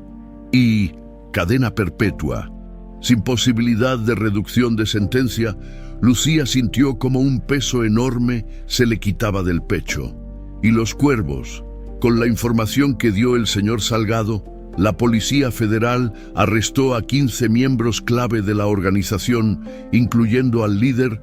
Es el golpe más grande que se le ha dado al crimen organizado en los últimos 10 años. Entonces, ¿se acabó? Se acabó. Ya nadie va a venir a molestarlas, ni a ti ni a las niñas. Esa noche, Lucía subió al cuarto de las trillizas. Las 3 estaban despiertas. Jugando en sus cunas, cuando la vieron, sonrieron.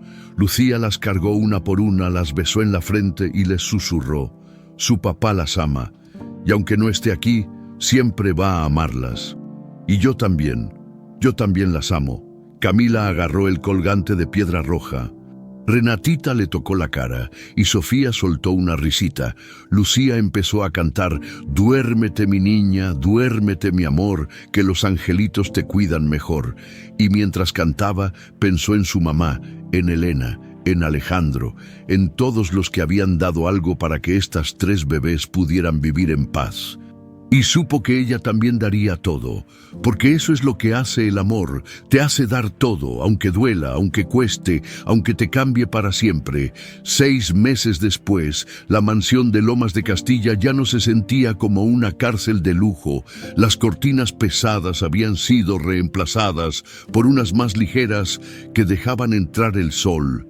Los cuadros sombríos de personajes serios habían desaparecido, y en su lugar colgaban fotos de las trillizas, Camila dando sus primeros pasos, Renatita riéndose con la boca llena de papilla, Sofía abrazando un peluche gigante, el jardín, que antes solo servía para verse bonito, ahora tenía columpios, una resbaladilla pequeña y juguetes de colores tirados por todos lados.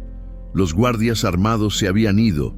En su lugar, trabajaban empleados sencillos que venían del mismo barrio. La esperanza de donde era Lucía. La casa respiraba. Finalmente respiraba. Lucía estaba en la cocina preparando el desayuno de las niñas. Traía el pelo recogido en una cola de caballo, pants cómodos y una playera vieja. Ya no usaba uniformes, ya no era la empleada. Era la mamá, aunque no lo fuera de sangre. Lo era de corazón. Mira, doña Lupe, le dijo a la cocinera que ahora era su amiga. ¿Crees que las niñas ya puedan comer huevo revuelto? Ay, mija, claro que sí.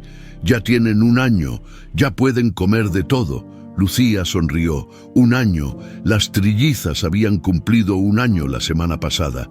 Hicieron una fiesta pequeña en el jardín, con globos, pastel y algunos niños del barrio que Lucía había invitado. Fue una fiesta sencilla, pero llena de risas, tan diferente a las fiestas lujosas y frías que se hacían antes en esa casa.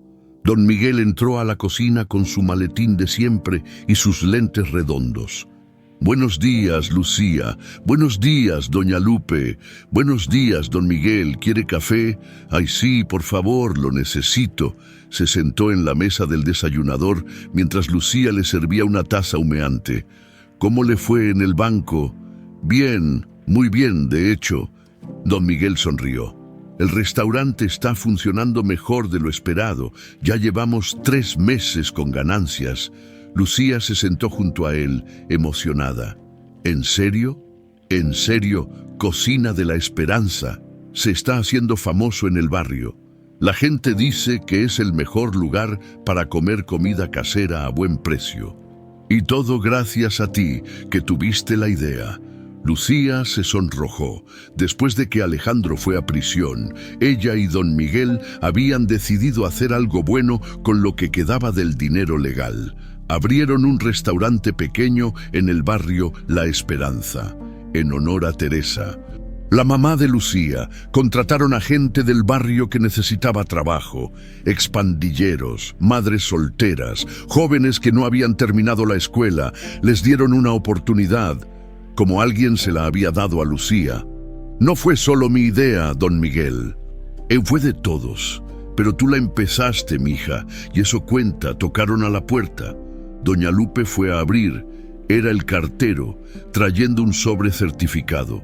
Lucía Hernández, soy yo, respondió Lucía acercándose. Firme aquí, por favor. Lucía firmó y tomó el sobre. Venía del Centro de Readaptación Social de Santa Marta, Acatitla, la prisión donde estaba Alejandro. El corazón le dio un vuelco. Es de él, susurró. Don Miguel asintió. ¿Vas a abrirlo? Lucía miró el sobre con las manos temblorosas. En los últimos 6 meses, Alejandro le había escrito 3 cartas. Las primeras 2 no las había abierto, las guardó en un cajón, sin atreverse a leerlas, pero esta era diferente. Algo le decía que esta tenía que leerla. Sí, voy a abrirla. Subió a su cuarto, cerró la puerta y se sentó en la cama. Abrió el sobre despacio. Adentro había 2 hojas escritas con letra chueca pero legible. Empezó a leer. Querida Lucía, sé que no has contestado mis otras cartas y lo entiendo. No tienes por qué perdonarme ni por qué hablarme, pero necesito que sepas algunas cosas. Primero, gracias por cuidar a mis hijas. Don Miguel me manda fotos cada semana. Veo cómo sonríen, cómo juegan, cómo crecen felices. Y sé que es por ti. Segundo, perdón. Perdón por haberte corrido, por no haberte creído, por haber sido tan ciego y tan estúpido. No merezco tu perdón, pero lo pido de todas formas. Tercero, quiero que sepas que estoy bien. Aquí adentro estoy pagando por todo lo que hice, y aunque es duro, sé que es justo. He tenido mucho tiempo para pensar, para reflexionar sobre el hombre que fui y el hombre que quiero ser. He tomado clases, estoy terminando mi preparatoria. Suena ridículo, ¿no? Un mafioso de 40 años haciendo tarea de secundaria, pero me hace sentir útil, como si todavía pudiera ser algo más que un criminal. También doy talleres a otros internos. Les enseño a leer, a escribir, cosas básicas que muchos nunca aprendieron. Y me gusta ayudar. Tal vez cuando salga de aquí, en 15 años, pueda ser un hombre del que mis hijas no se avergüencen. Lucía, sé que esto es mucho pedir, pero si algún día puedes, me gustaría que trajeras a las niñas a visitarme. No ahora, todavía son muy chiquitas, pero cuando tengan edad suficiente para entender, cuando sepan la verdad, quiero que me conozcan, no como el león de Castilla, sino como su papá. Un papá que cometió errores terribles, pero que las amó desde el primer día. Cuídalas, Lucía. Cuídalas como tu mamá cuidó a mi esposa, como tu mamá quiso cuidar a mis hijas. Y cuídate tú también, con cariño y respeto. Alejandro. Lucía terminó de leer con lágrimas rodando por sus mejillas. Dobló la carta despacio y la guardó en el cajón junto a las otras 2 que nunca había abierto. Algún día, pensó, algún día leeré las otras cuando esté lista. Se limpió las lágrimas y bajó. Las trillizas ya estaban despiertas, gateando por la sala como 3 pequeños terremotos. Camila perseguía a Renatita, que se reía, y Sofía trataba de subirse al sofá sin lograrlo. «¡Mis amores!», gritó Lucía entrando a la sala. Las 3 voltearon y sonrieron, gatearon hacia ella a toda velocidad y se le treparon encima, jalándole el pelo, el colgante de piedra roja, la ropa. Lucía se dejó caer al suelo, riéndose, abrazándolas a las 3 al mismo tiempo. Las amo tanto». Don Miguel las observaba desde la puerta con una sonrisa. «Lucía», ¿Ya decidiste si vas a aceptar la propuesta? Lucía volteó a verlo. ¿Cuál propuesta? La del señor Salgado. Quiere poner el restaurante a tu nombre. Oficialmente, para que cuando las niñas crezcan, sea tu negocio, tu futuro. Lucía se quedó callada. Alejandro seguía tratando de arreglar las cosas, desde la cárcel, desde la oscuridad, tratando de darle luz. Dile que sí, que acepto. Don Miguel asintió. Se va a poner muy contento esa tarde. Lucía llevó a las trillizas al restaurante. Ya era parte de su rutina. Iban 2 veces por semana para que las niñas conocieran el lugar, para que vieran de dónde venía su mamá adoptiva, para que supieran que no todo es mansiones y lujos, que la vida real está en las calles, en los barrios, en la gente. El restaurante era pequeño pero acogedor. Tenía mesas de madera, manteles de cuadros rojos y blancos y un letrero pintado a mano que decía Cocina de la Esperanza, en honor a Teresa Hernández. Adentro, varios empleados trabajaban felices. Una de ellas era doña Chuy, la vecina de Lucía del barrio, que ahora era la encargada de las tortillas hechas a mano. «Ahí vienen mis niñas bonitas», gritó doña Chuy cuando las vio entrar. Las trillizas ya la conocían. Le sonrieron y gatearon hacia ella. Lucía se sentó en una mesa mientras don Miguel revisaba las cuentas del día. Todo iba bien, mejor que bien. El negocio crecía, la gente era feliz. Había esperanza, justo como decía el nombre, al atardecer. Regresaron a la mansión. Lucía bañó a las niñas, les puso pijamas limpias y las acostó en sus cunas. Pero antes de que se durmieran, les mostró 2 fotos. Una era de Teresa, su mamá, sonriendo con su uniforme de enfermera. La otra era de Elena, la mamá de las trillizas, sonriendo con su vestido blanco. «Miren, mis amores, esta es mi mami y esta es la mami de ustedes. Las 2 están en el cielo, cuidándonos siempre». Las bebés miraban las fotos con curiosidad, sin entender todavía, pero algún día entenderían. Algún día sabrían toda la historia. Lucía guardó las fotos y empezó a cantar. «Duérmete, mi niña, duérmete, mi amor, que los angelitos te cuidan mejor». Las 3 se fueron quedando dormidas, una por una, respirando tranquilas, en paz. Lucía las cubrió con sus cobijas suavecitas, les dio un beso en la frente a cada una y salió del cuarto en silencio. Bajó a la sala y ahí, sentado en el sofá, esperándola, estaba don Miguel. «Todo listo, Lucía, los papeles están firmados, eres oficialmente la dueña de Cocina de la Esperanza y también la tutora legal permanente de las niñas». Lucía sintió como algo se acomodaba en su pecho, como si finalmente, después de tanto dolor, tanto miedo, tanta pérdida, las cosas estuvieran en su lugar. «Gracias, don Miguel, por todo». «No, mija, gracias a ti por salvar a esta familia esa noche». Lucía se quedó despierta un rato más. Se paró junto a la ventana de la sala, viendo el jardín iluminado por la luna. El colgante de piedra roja brillaba suavemente en su pecho. Pensó en su mamá, en cómo había sacrificado su vida tratando de proteger a 3 bebés que ni siquiera conocía. Pensó en Elena, en cómo había intentado advertir a todos, pero nadie la escuchó. Pensó en Alejandro, en cómo había perdido todo para hacer lo correcto. Y pensó en ella misma, en cómo una simple garzonete del barrio había terminado siendo mamá de 3 niñas. En cómo el amor puede aparecer en los lugares más inesperados. Escuchó pasos suaves detrás de ella. Era don Miguel, trayéndole una cobija. «Hace frío, mija, tápate». Lucía sonrió y se envolvió en la cobija. «Don Miguel, ¿usted cree que mi mamá estaría orgullosa?» El contador la miró con esos ojos amables que siempre tenían la respuesta correcta. «Creo que tu mamá está allá arriba, sonriendo, porque su hija cumplió la promesa que ella no pudo cumplir». Lucía asintió. con lágrimas silenciosas rodando por sus mejillas.